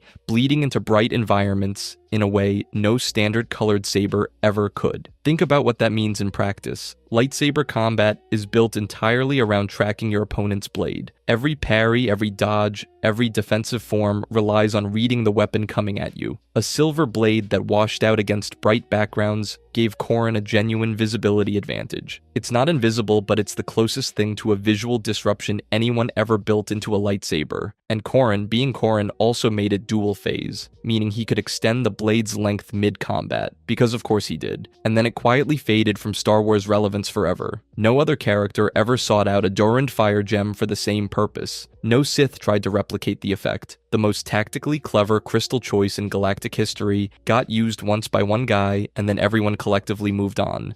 A genuinely interesting innovation buried under the avalanche of flashier weapons. The silver blade got overlooked, not because it wasn't cool, but because cool doesn't always win the spotlight. But if you think a washed out silver blade is a weird concept, wait until you see what happens when a lightsaber decides to go full autumn sunset. Dark orange, Cal Kestis pre-order. This is the lightsaber color whose origin story isn't a Kyber crystal cave, a Sith ritual, or a dying Jedi master passing down his weapon. It's a pre-order bonus. In 2019, someone at EA's marketing department looked at the color orange and said, what if we made it slightly darker and put it behind a paywall? And just like that, one of the rarest lightsaber colors in Star Wars history was born. Not through the Force, through a corporate incentive structure. Cal Kestis, the young Order 66 survivor at the center of Jedi, Fallen Order, could equip this blade as a purely cosmetic option. Zero mechanical advantages, zero narrative significance, zero connection to any lore whatsoever. It just looked a little different. The color sits somewhere between traditional orange and red on the spectrum, like a cooling flame or a piece of aged copper that somebody decided was worth gating behind an early purchase. And here's the thing, it technically counts. If you're cataloging every unique lightsaber color that's ever appeared in Star Wars media, the dark orange blade is on the list right next to colors forged through ancient Jedi traditions and Sith corruption rituals. Same list, same credentials, wildly different energy. By 2023, Jedi. Survivor came along and expanded Cal's customization system so broadly that similar hues were just baked into standard progression for everyone. The exclusive dark orange variant quietly became irrelevant, a relic of one specific marketing cycle that briefly convinced thousands of people to click pre-order 3 weeks early. The Force works in mysterious ways. Apparently, so does revenue optimization. But if you think a marketing department producing a rare saber color is strange, wait until you see the one that looks like it belongs in a completely different franchise. Pale blue, Terra Sinube. Here's a lightsaber color that has absolutely no business working as well as it does. Pale blue. Not the standard Jedi blue you see Anakin or Obi-Wan swinging around. A faded, almost white blue that looks like someone left a regular lightsaber out in the sun for 300 years. Terra Sinube is the Jedi equivalent of your grandfather who could still beat you at chess while half asleep. This guy was ancient, one of the oldest active Jedi Masters at the Temple during the Clone Wars, so old that his primary role had shifted entirely from combat to teaching and investigation. He moved slow, he spoke soft, he carried a walking stick that doubled as his lightsaber, because of course it did, and that lightsaber, pale blue,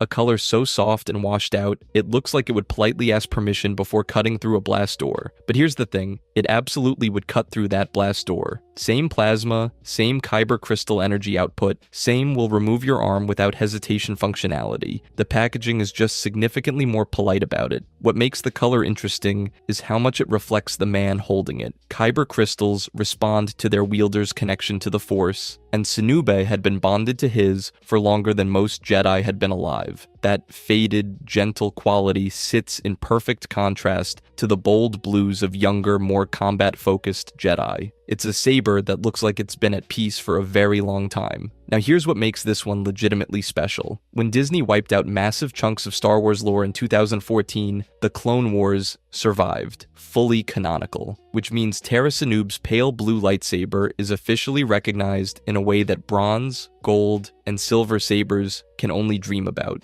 One old man with a cane made it through the apocalypse. Nobody else has ever wielded that exact shade. But if you think pale blue is an unusual spot on the spectrum, wait until you see the color that sits right between blue and purple and somehow belongs to only one person. Indigo, Cal Kestis. Every lightsaber color in Star Wars means something. Red means you bled a Kyber crystal through the dark side. White means you purified one. Green, blue, purple, yellow, they all carry weight, history, philosophy. Indigo carries a cosmetic unlock notification. Cal Kestis can equip an indigo lightsaber in Jedi Survivor, and that's basically the entire story. It sits on the color wheel between blue and purple, looking like it wandered away from the group and got lost somewhere in the mystical zone. You unlock it through standard progression milestones, no pre-order required, no special quest, no ancient temple where a holocron whispers about the legendary indigo crystal. You just kinda get it. And here's what makes indigo genuinely strange. Nobody in the game acknowledges it. There's no dialogue about it, no lore entry, no journal update from Cal going,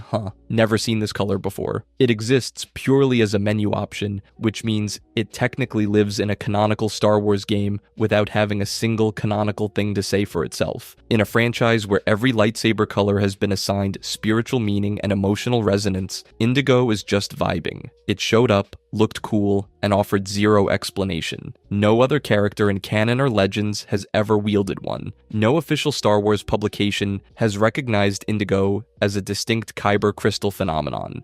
It's a color without mythology in a universe that literally runs on mythology, which is, not ideal for its long-term prospects. The thing is, Indigo at least has the excuse of sitting between two established colors. But the next entry on this list doesn't even have that defense because it carved out space in a part of the spectrum that nobody asked for. Teal, Sunrider. This is the one that genuinely doesn't make sense. Every other color on this list has an obvious reason for being rare. Bronze is niche. Magenta is weird. A transparent blade is basically a war crime. But teal? Teal looks like it was designed in a lab specifically to be a Star Wars lightsaber color. It sits right between blue and green, the two most iconic Jedi blade colors in the entire franchise, and somehow it barely registers as a presence in the actual stories being told. The teal lightsaber, sometimes called turquoise or cyan, depending on who you ask, showed up in Legends materials tied to the Knights of the Old Republic era. The color occupied this cool, serene middle ground on the spectrum, carrying thematic associations with meditative clarity and calm deliberation. Wielders who carried teal blades were typically written as Jedi, who prioritized balance and philosophical discipline over raw combat ability. Basically the Jedi equivalent of someone who actually reads the terms and conditions before clicking accept. And here's what makes teal the most interesting entry on this entire list. It doesn't look alien. It doesn't look experimental. You could drop a teal lightsaber into any scene from any Star Wars movie and nobody in the audience would blink. It looks like it belongs there. It looks more natural than half the colors that are canon.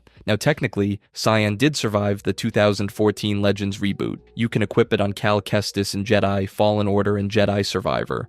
But that's a customization option in a video game, not a narratively significant blade carried by a major character. No one in the movies or series has ever ignited a teal saber on screen. The color exists in canon the way a paint swatch exists at a hardware store. It's available, nobody's buying it. Every other rare color on this list is rare because of what it is. Teal is rare because nobody with storytelling authority has bothered to give it a moment. And that tells you everything about how lightsaber colors actually survive or die in this franchise. It's not about Force mythology or Kyber crystal science. It's about which characters get screen time, which shows become cultural events, and which colors get permanently seared into the audience's memory because a main character swung one during an iconic duel. A color can look perfect, feel thematically rich, and fit the universe like a glove, and still remain invisible because nobody important ever held it on camera. Teal didn't fail because it was too strange. It failed because it's never been attached to a moment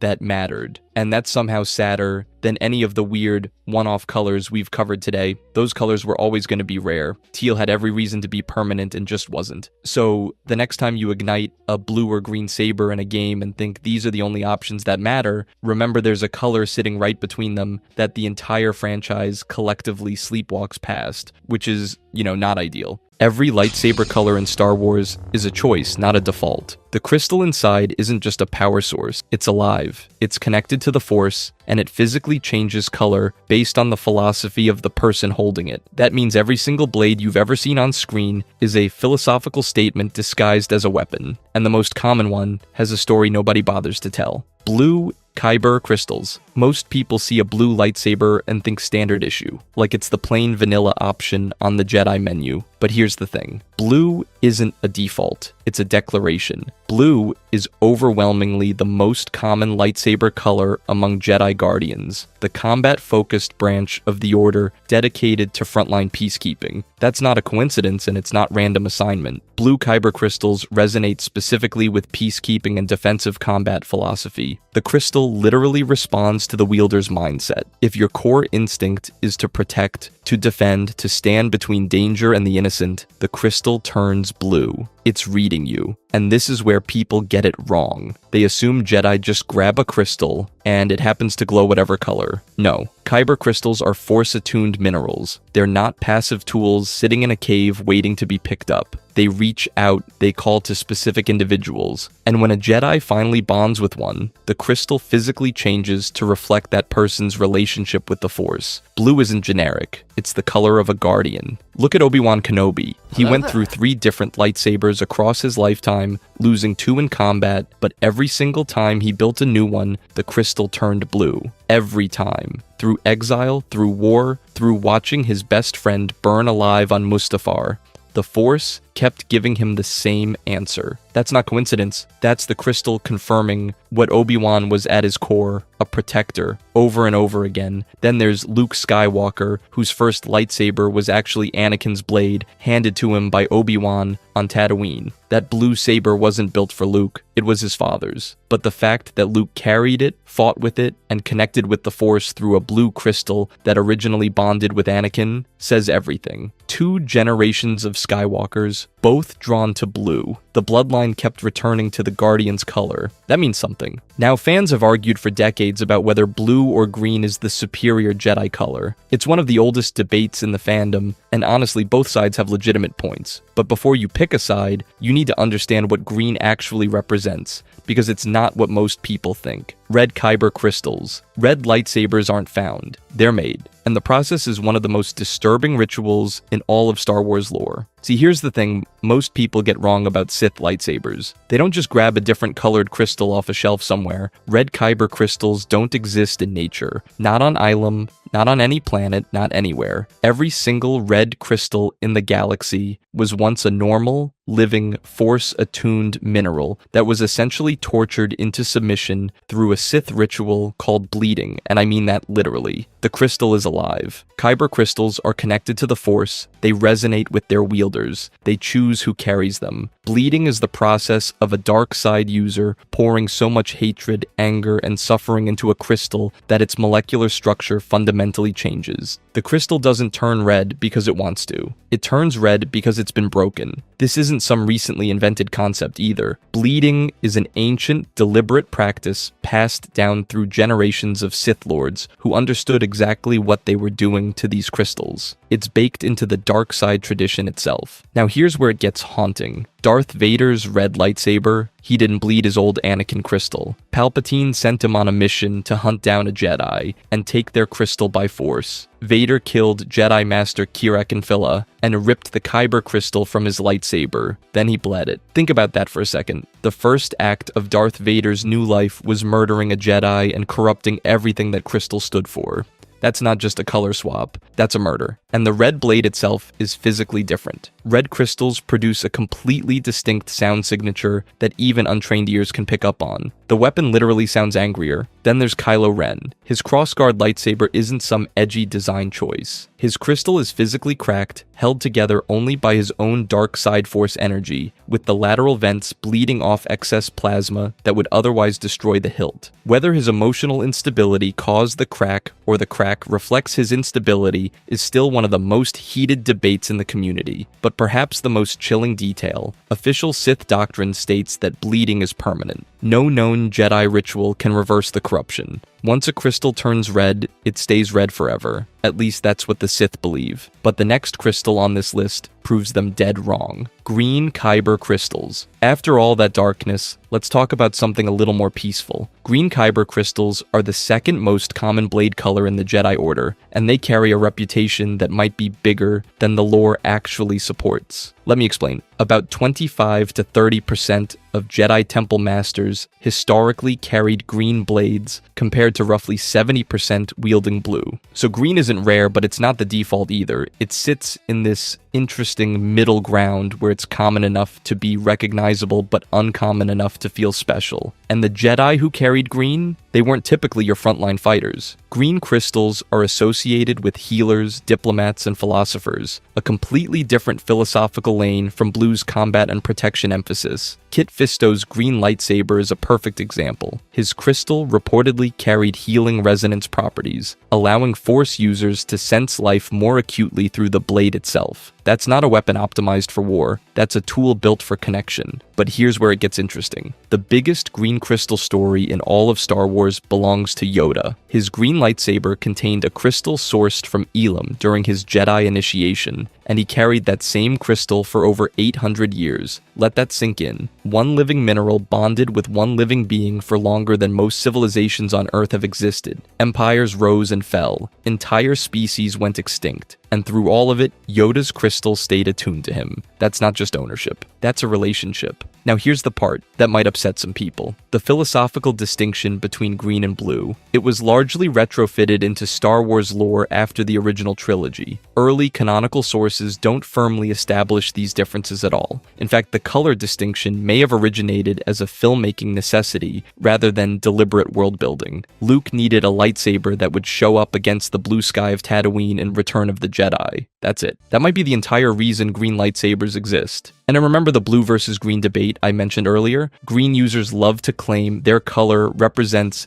deeper force attunement and superior wisdom. But the textual evidence for this is thin. Really thin. Most of it is headcanon dressed up as canon. Here's the thing though, that doesn't make green crystals less meaningful. If anything, it makes them more interesting. The philosophical weight of green lightsabers was built by the community, not by Lucasfilm. Millions of fans collectively decided what green represents, and now it's inseparable from the lore. That's genuinely beautiful, but beauty and philosophy only get you so far in a galaxy full of war. And the next crystal color on our list belongs to someone who blurred the line between light and dark in ways no Jedi was supposed to. Purple magenta Kyber crystals. Only a handful of Jedi in the entire history of the canon order have ever wielded a purple lightsaber. You can practically count them on one hand. Out of thousands upon thousands of Jedi spanning over 1,000 years, the confirmed list includes Mace Windu and Vernestra Rwoh from the High Republic era. That's essentially it. And nobody, not the Jedi archives, not the High Republic texts, not a single official source has ever fully explained why. Let me break this down because the purple crystal is genuinely one of the most fascinating mysteries in Star Wars lore, and most people don't even realize it's a mystery at all. Mace Windu constructed his lightsaber as a young Jedi initiate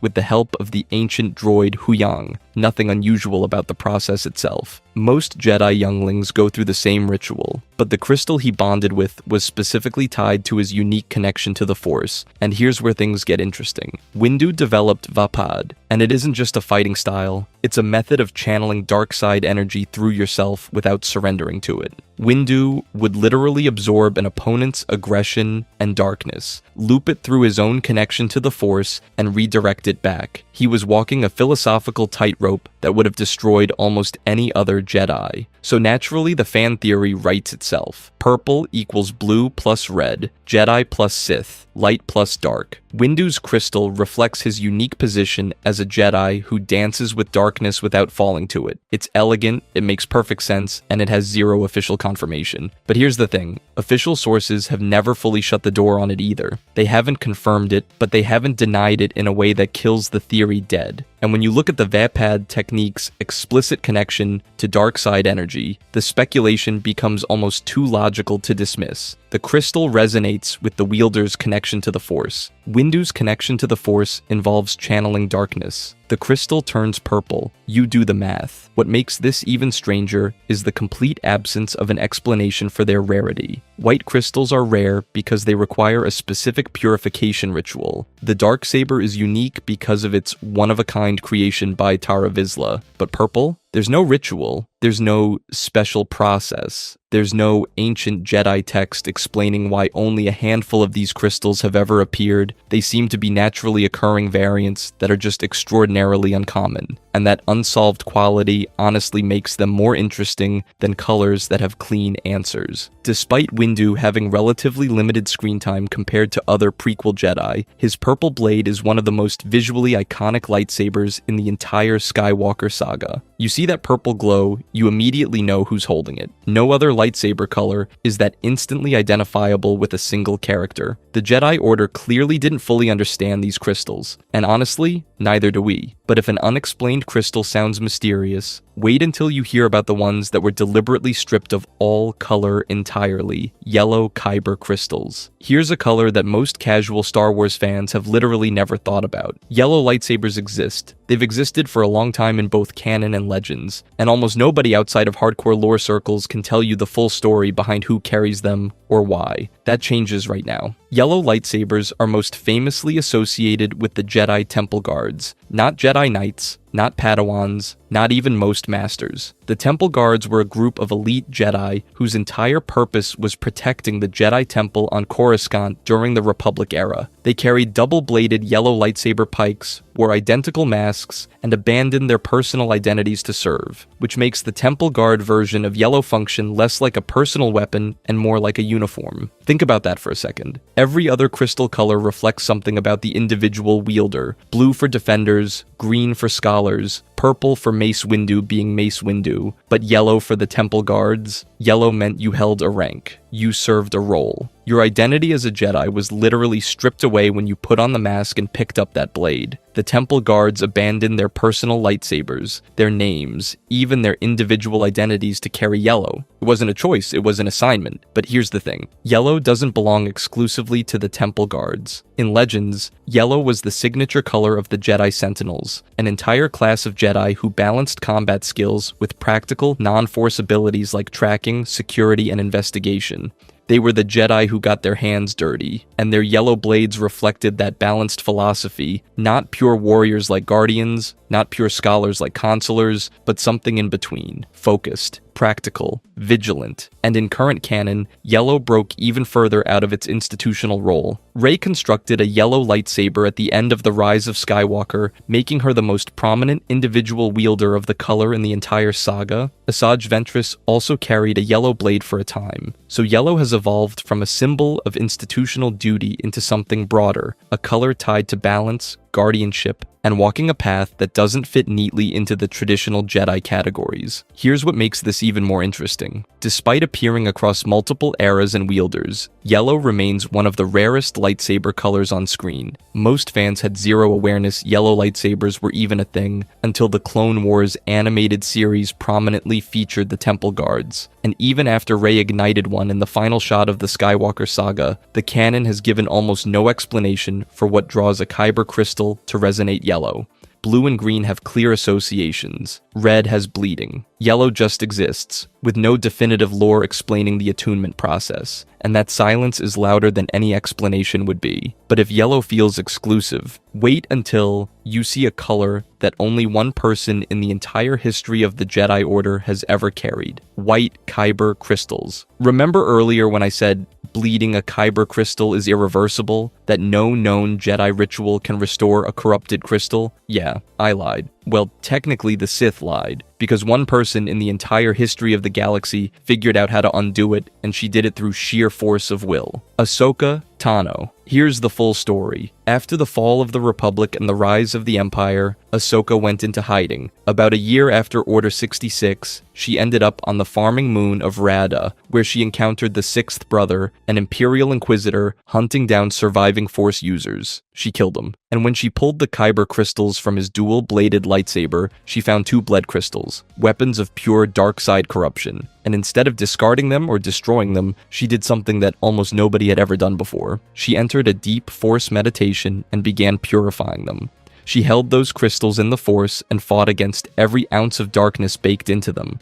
Every scream, every act of violence, every shred of Sith hatred that had been poured into those crystals during the bleeding process, she had to absorb it, process it, and release it without giving in to anger or trauma herself. And that's not a metaphor. The purification process required her to actively suppress her own emotional pain while simultaneously healing the crystal's corruption. One slip, one moment of rage or grief, and the process fails. Perfect emotional discipline from a former Jedi who had already walked away from the Order, who had watched the Republic crumble, who had every reason to be angry at the galaxy, but she did it. And what came out the other side was something entirely new. The crystals weren't red anymore, but they weren't blue either. They weren't green, they weren't yellow, they weren't purple, they were white. Brilliant, colorless blades, unlike anything the Jedi Order had commonly produced in thousands of years of history. The corruption had been stripped away completely, but the crystals didn't default back to any traditional Force philosophy. They held no allegiance, no dogma, no institutional identity. They were philosophically neutral in a way that almost 0 other Kyber crystals have ever been. And here's what makes this so significant. While a small handful of other Force users have purified bled crystals in canon, Ahsoka's twin white lightsabers remain the most iconic example by far. The act of purification itself is extraordinarily rare. In the entire recorded history of the Jedi Order spanning thousands of years and tens of thousands of Force users, you can count the confirmed cases on one hand. The fandom debate around what white actually represents is still unresolved. Some argue it's the purest expression of Jedi philosophy, light stripped of all institutional baggage. Others argue it represents something bigger, a third path entirely. Not Jedi, not Sith, something beyond both. And honestly, the third path reading is almost impossible to argue against. Ahsoka had already left the Jedi Order. She wasn't following their code. She wasn't following the Sith's code. She took weapons of absolute darkness and transformed them into something that belongs to neither side, through nothing but her own emotional strength and conviction. Her blades aren't just weapons. They're proof that the binary between light and dark isn't as rigid as either side wants you to believe. But if Ahsoka's white crystals broke the rules of what a Kyber crystal can be, wait until you hear about the one lightsaber that broke every rule of what a Kyber crystal should look like, the Darksaber. Every crystal we've talked about so far follows the same basic rules. You find it, you bond with it through the Force, and it gives you a color based on who you are. The Darksaber doesn't care about any of that. It operates on completely different rules, and honestly, it feels like it belongs in a different franchise entirely. About 1,000 years before the Skywalker saga, a Mandalorian named Tara Vizsla did something nobody had ever done before and nobody has done since. What he has done, he was inducted into the Jedi Order, the first and only Mandalorian Jedi in recorded history, and during his time with the Order, he constructed a lightsaber that produced something impossible, a flat black blade with white crackling edges. Not dark blue, not deep violet, black, the only black Kyber crystal to ever exist. Let that sink in. Every other color category on this list has multiple users. Blue has thousands. Red has centuries of Sith wielders. Even white and purple, the rarest of the rare, have more than one confirmed example. The Darksaber is categorically singular. One crystal, one blade, 1,000 years of history, and canon has never once explained why it can't be replicated. After Tara Vizsla died, the Jedi Temple kept the weapon locked away. It stayed there for centuries, until House Vizsla raided the temple and stole it back roughly 500 years before the Clone Wars. From that moment on, the Darksaber became something no other lightsaber has ever been, a symbol of political power. Whoever held it ruled Mandalore, not through election, not through bloodline, through combat. The chain of custody reads like a war record. Tara Vizsla to the Jedi Temple.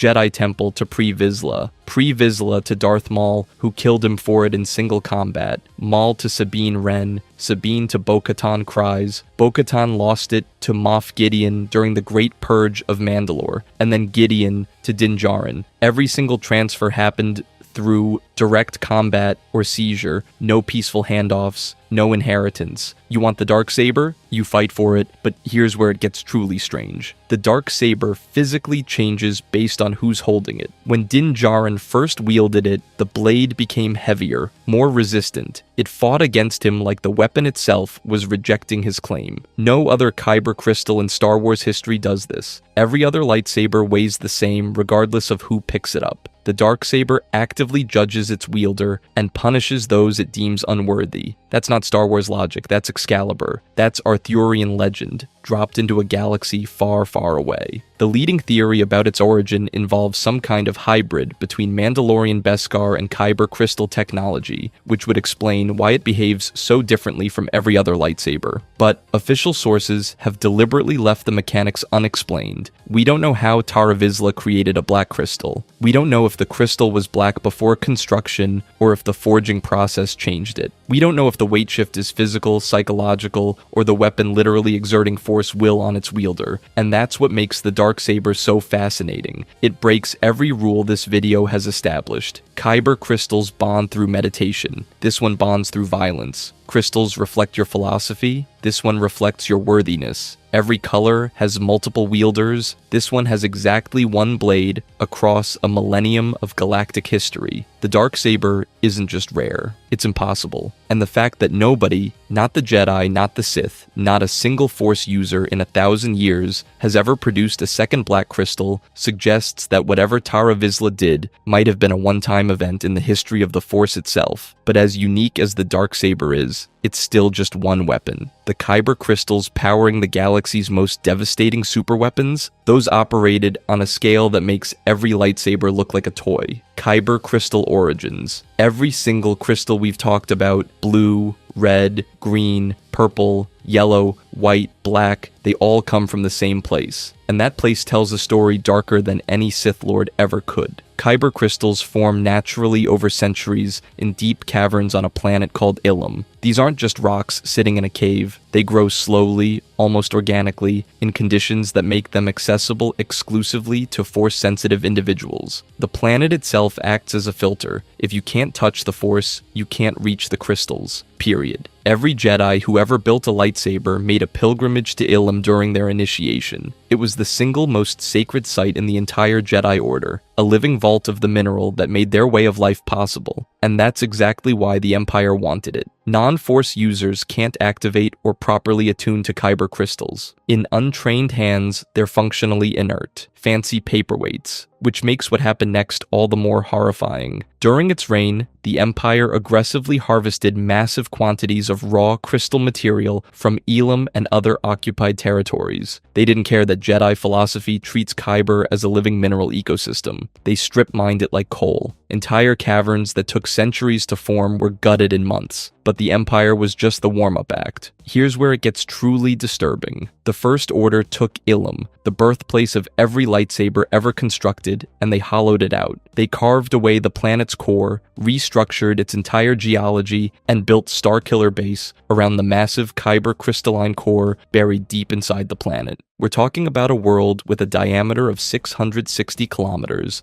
and the First Order weaponized the crystal deposits running through its very foundation. A standard lightsaber crystal fits in the palm of your hand. This was a planetary-scale concentration of Kyber energy, theoretically harnessing the power of millions of standard lightsaber crystals into one superweapon. They didn't just build a weapon on a random planet. They converted the Jedi Order's most sacred site into the instrument of its own destruction. The place where younglings once walked through ice caves to find the crystal that would define their entire life as a Jedi was turned into a gun that could erase star systems. But here's the question nobody in Star Wars has ever fully answered, and it's a big one. Kyber crystals are described throughout canon as sentient. living, resistant to misuse. They choose their wielders. They fight back when bled by Sith. They have preferences, connections, something resembling will. So how did a crystalline core with theoretically immense force resonance end up powering a weapon that destroyed entire star systems? Yes, Snoke was a powerful dark side user commanding the First Order, and Kylo Ren was deep in the grip of the dark side, but neither of them sat at a console bleeding an entire planet's worth of Kyber into submission. The technicians and officers who actually operated Starkiller had zero force sensitivity. They fired it like turning a key. Either Kyber crystals lack true agency, and everything the Jedi believed about them was romanticized nonsense, or something in that harvesting process broke them in a way that's never been fully addressed. The crystal core was either compliant or it was screaming, and nobody in canon has told us which. That's the real story of Kyber crystals. Every color, every variant, every legendary blade we've covered traces back to the same sacred source. Blue crystals chosen by peacekeepers, red crystals tortured into submission, green crystals bonded to philosophers, purple crystals walking the line between light and dark, yellow crystals guarding the temple, white crystals healed from corruption, a black crystal forged by the only Mandalorian to ever join the Jedi Order. All of them started as the same raw living mineral on the same frozen planet. And the story of what happened to that planet is the story of Kyber itself. Something meant for connection, for bonding a person to the Force, for building a weapon that was really a symbol of trust between a Jedi and the universe, got turned into the most destructive force the galaxy has ever seen. The crystals didn't change. We did. The Empire built a lightsaber that could fly, spin, and terrorize any Jedi survivor into submission. Then they handed it to assassins, knowing it had a fatal flaw baked right in. Today, I'm breaking down every Inquisitor lightsaber design and what makes each one unique, starting with the weapon they all had in common, the Inquisitorius standard, the spinning ring mechanism. Every Inquisitor lightsaber starts with the same blueprint. A cylindrical hand grip sits at the center of a ringed emitter, and that ring partially detaches, allowing twin red blades to rotate at high speed. The whole design philosophy was built around one idea: overwhelm Jedi survivors with something they'd never trained against, which is, a pretty aggressive onboarding strategy. The spinning created a wall of plasma that could deflect blaster bolts and overwhelm inexperienced duelists through sheer visual chaos. That half second of hesitation was usually enough. But here's where it gets fun. The spinning mechanism also doubled as a flight system. Micro repulsor lifts combined with blade rotation created a helicopter effect strong enough to lift a grown adult. So yes, the Empire gave its assassins lightsaber helicopters. Cool. The problem? The disc was the weapon's biggest weakness. Any competent fighter could cut through the ring, causing the whole thing to fly apart mid-spin. Kanan proved this, Vader proved this, and yet the Empire kept issuing the exact same model to every new Inquisitor for years. The Grand Inquisitor, Second Sister, Fifth Brother, Seventh Sister, Eighth Brother, Ninth Sister, Barriss Offee, Marok, all carrying a weapon with a known kill switch built into the frame. But if the standard model was this flawed, imagine what the guy running the whole program did with his. The Grand Inquisitor, the prototype double blade. Before the Inquisitorius had a roster, it had a prototype. The Grand Inquisitor, a Pao-on former Jedi Knight and Temple Guard, was one of the first to receive the spinning double-bladed design that would become the program's signature weapon, and his saber came with a trick nobody else got. The hand grip could be completely removed from the ring-shaped emitter, turning that force-imbued metal circlet into a throwing disc, basically a weaponized frisbee, which is exactly as cool and exactly as impractical as it sounds. Here's where it gets funny. The spinning emitter design looked intimidating, but the thin ring housing was structurally fragile. One clean strike from a standard lightsaber and the whole mechanism falls apart. The Empire looked at this obvious weak point and apparently said, ship it anyway. The saber met its end in 4 BBY aboard the Sovereign over Mustafar when Kanan Jarrus severed the emitter mid-fight. Both halves tumbled into the ship's reactor. Explosion. Done. But here's the real legacy. As the prototype, this weapon established both the spinning mechanism that made Inquisitors terrifying and the emitter vulnerability that would get multiple Inquisitors killed over the following decades. The Grand Inquisitor's own defeat demonstrated the flaw before the program even hit its stride, and 0 design corrections were ever made. Hey, the ring snapped in half during actual combat. Noted. Anyway, make 40 more. That level of institutional stubbornness almost makes the next Inquisitor's weapon feel quaint by comparison. Fifth brother, the rugged industrial. The fifth brother is what happens when you hand a factory default weapon to someone who clearly needed a custom build. He wielded the standard double-bladed spinning lightsaber, same ringed emitter, same flight-capable spinning mechanism, 0 modifications. Basically, the mass-produced version of the Grand Inquisitor's prototype, straight off the assembly line. Here's what makes him interesting though. His character design wasn't pulled from Ralph McQuarrie's classic concept art like most Rebels characters. He was actually based on unused concept art originally created for The Force Awakens, which gave him this distinctly different visual energy compared to every other Inquisitor on the show. A bulkier, more imposing frame that screamed heavy hitter, but his weapon didn't get the memo. Vader dispatched him alongside the Seventh Sister to hunt the Spectres across multiple missions, and to his credit, he held his own for a while. But the fifth brother was noticeably larger than his fellow Inquisitors, yet carried the exact same standard issue saber with absolutely nothing adjusted for his size or fighting style. Every Inquisitor, regardless of species or build, got handed the same spinning lightsaber and was told to make it work. The fifth brother just took what he was given and never questioned it, and it killed him. During the Rebels Season 2 finale on Malachor, his lightsaber's emitter was destroyed in combat, and that was it. The strongest evidence that the standard spinning design was genuinely inadequate, worn by the Inquisitor who proved it the hard way. But if the fifth brother represents the dangers of accepting the default loadout, his hunting partner took the opposite approach entirely. Seventh sister, the compact circular. Most Inquisitors got their lightsaber and called it a day. The seventh sister looked at hers and said, no, I want mine to look nice. Her double-bladed spinning lightsaber maintained every standard function, the rotation, the flight capability, the detachable hand grip to throwing disc conversion, all of it. But cosmetically, it was a completely different animal. Two notably smaller blades. Ornate engravings across the ringed emitter. This wasn't a weapon someone just picked up off a rack, this was personalized. And here's the thing, she backed it up. The seventh sister was agile, acrobatic, and genuinely dangerous. She held her own against Ezra Bridger and Kanan Jarrus across multiple encounters, and at one point she briefly dueled Ahsoka Tano alone. That's not a small resume. Most Inquisitors struggle against one trained Jedi. She was juggling 3 across the course of the show and staying alive. Quick fun fact, by the way, she was voiced by Sarah Michelle Gellar, who is married to Freddie Prinze Jr., the voice of Kanan Jarrus. So every time the seventh sister and Kanan were trying to kill each other on screen, it was literally a married couple going at it in the recording booth, which is, wholesome in a violent sort of way. But here's where the elegance falls apart. Her lightsaber was lost on Malachor when Maul killed her. Same planet, same day the fifth brother died with his completely stock 0 personality model. All that personalization, the engravings, the refined blade sizing, none of it mattered when a former Sith Lord showed up and decided everyone was dying. Beautiful weapon though, truly. But if the seventh sister went compact and elegant, the next Inquisitor went in the exact opposite direction. Ninth sister, the heavy hitter. Every other Inquisitor looked at their standard issue spinning lightsaber and thought, yeah, this works. The ninth sister looked at hers and said absolutely not. Masana Tide, formerly a Jedi Knight and a Dawutan,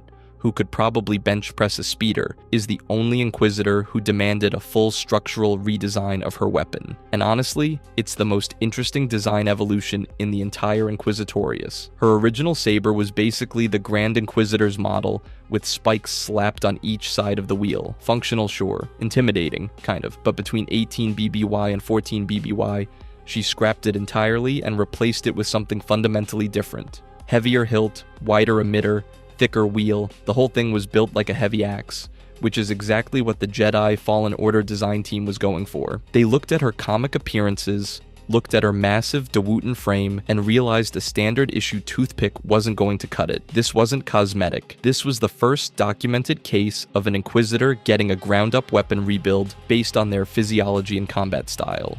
And that combat style got increasingly brutal over time with Darth Vader, because apparently sparring with Vader is exactly as safe as it sounds. Her weapon evolved alongside her. More damage taken, more damage dealt. But here's the fun part. The Aurebesh inscription carved into the wheel of her redesigned saber looks menacing. Alien script etched into a weapon of war. Very cool. Except it literally reads as a QWERTY keyboard mash. The design team just ran their fingers across the keyboard and called it a day. So the most physically imposing Inquisitor lightsaber in the entire program has complete nonsense written on it, which is, perfect. But if the ninth sister's saber was built for raw power, the next one was built for precision. Second sister, the sharpened edge. This is the most philosophically interesting lightsaber any Inquisitor ever carried. and it belonged to someone who had everything beautiful about herself systematically destroyed. Trilla Sudori was a Jedi Padawan trained under Siri Junda. She was brilliant, strategic, capable of anticipating her prey's behavior before they even knew they were being hunted. Then the Empire captured her after the Clone Wars, subjected her to torture, and broke her completely. The person who emerged on the other side was the second sister. But here's what's fascinating. Her lightsaber didn't reflect the brute who broke her. It reflected the person she used to be. The weapon was a double-bladed spinning lightsaber built around the concept of fencing and elegance. Not raw power, not industrial intimidation, precision. Every design choice pointed back to her refined Jedi training rather than imperial functionality. It followed the visual language Dave Filoni originally established in Rebels, creating direct continuity between the animated series and Jedi Fallen Order, but it looked like it belonged to someone who actually cared about swordsmanship, which is, not ideal when you remember how she got here. She used that elegant weapon to hunt Padawan Cal Kestis across multiple planets during the Great Jedi Purge. 3 separate confrontations, 3 escalating duels, and during their final fight at the Fortress Inquisitorius on Nor, Kestis disarmed her, seized the lightsaber, and something happened that has never occurred with any other Inquisitor weapon. He relived her memories through it, a psychometric interaction triggered by the saber itself, forcing Cal to experience Trilla's torture, her fall, her entire shattered history encoded in the metal. No other Inquisitor lightsaber has ever been given that kind of narrative weight. Most of them are tools. This one was a tragedy you could hold in your hand. But if the second sister's weapon told a story of elegance lost, the 10th brother threw the entire Inquisitor playbook in the garbage. 10th brother, the dual Dato sabers. Every other Inquisitor on this list looked at the standard issue spinning lightsaber and said, yeah, fine, I'll make it work. The 10th brother looked at it and said, absolutely not. He's the only Inquisitor who completely rejected the double-bladed spinning design, instead wielding 2 single-bladed red Shoto lightsabers with curved handguards, held in reverse grip. And when you understand his backstory, the choice makes perfect sense. Before he was the 10th brother, he was Proset Dibs, a Jedi who served during the Clone Wars. Here's the thing about Proset Dibs. He was completely blind, zero vision. He perceived his entire surroundings through the Force, using telekinesis and heightened sensitivity to navigate combat as effectively as any sighted Jedi. He was skilled enough that Mace Windu personally dealt with him when he became a problem. Mace Windu, the guy who killed Palpatine's face. His original lightsaber was destroyed by Windu during a confrontation, and when he resurfaced as an Inquisitor, the combat philosophy had changed entirely. Dual Shotos, reverse grip, smaller, faster, more responsive to a fighter who tracks opponents through force perception rather than sight. A spinning disc you can't even see would be pointless. 2 short blades you can feel through the Force, that's a weapon built for a blind warrior. He joined Vader, the 9th sister, and the 6th brother on a mission to Mon Cala to hunt Padawan Farron Bar, and that's where it ended. Bar activated Order 66 against the fallen Jedi, and clone troopers turned their blasters on the 10th brother. 2 Shotos can block a lot of things. A firing squad from every direction is not one of them. Nobody ever corrected his weapon choice or forced him back to the standard model, which means either the organization allowed more autonomy than we assumed, or they recognized that a blind man fighting through the Force needed something the spinning disc could never provide. But if the 10th brother represents the most personal weapon choice on this list, the next Inquisitor carried a saber that outlived the entire Empire.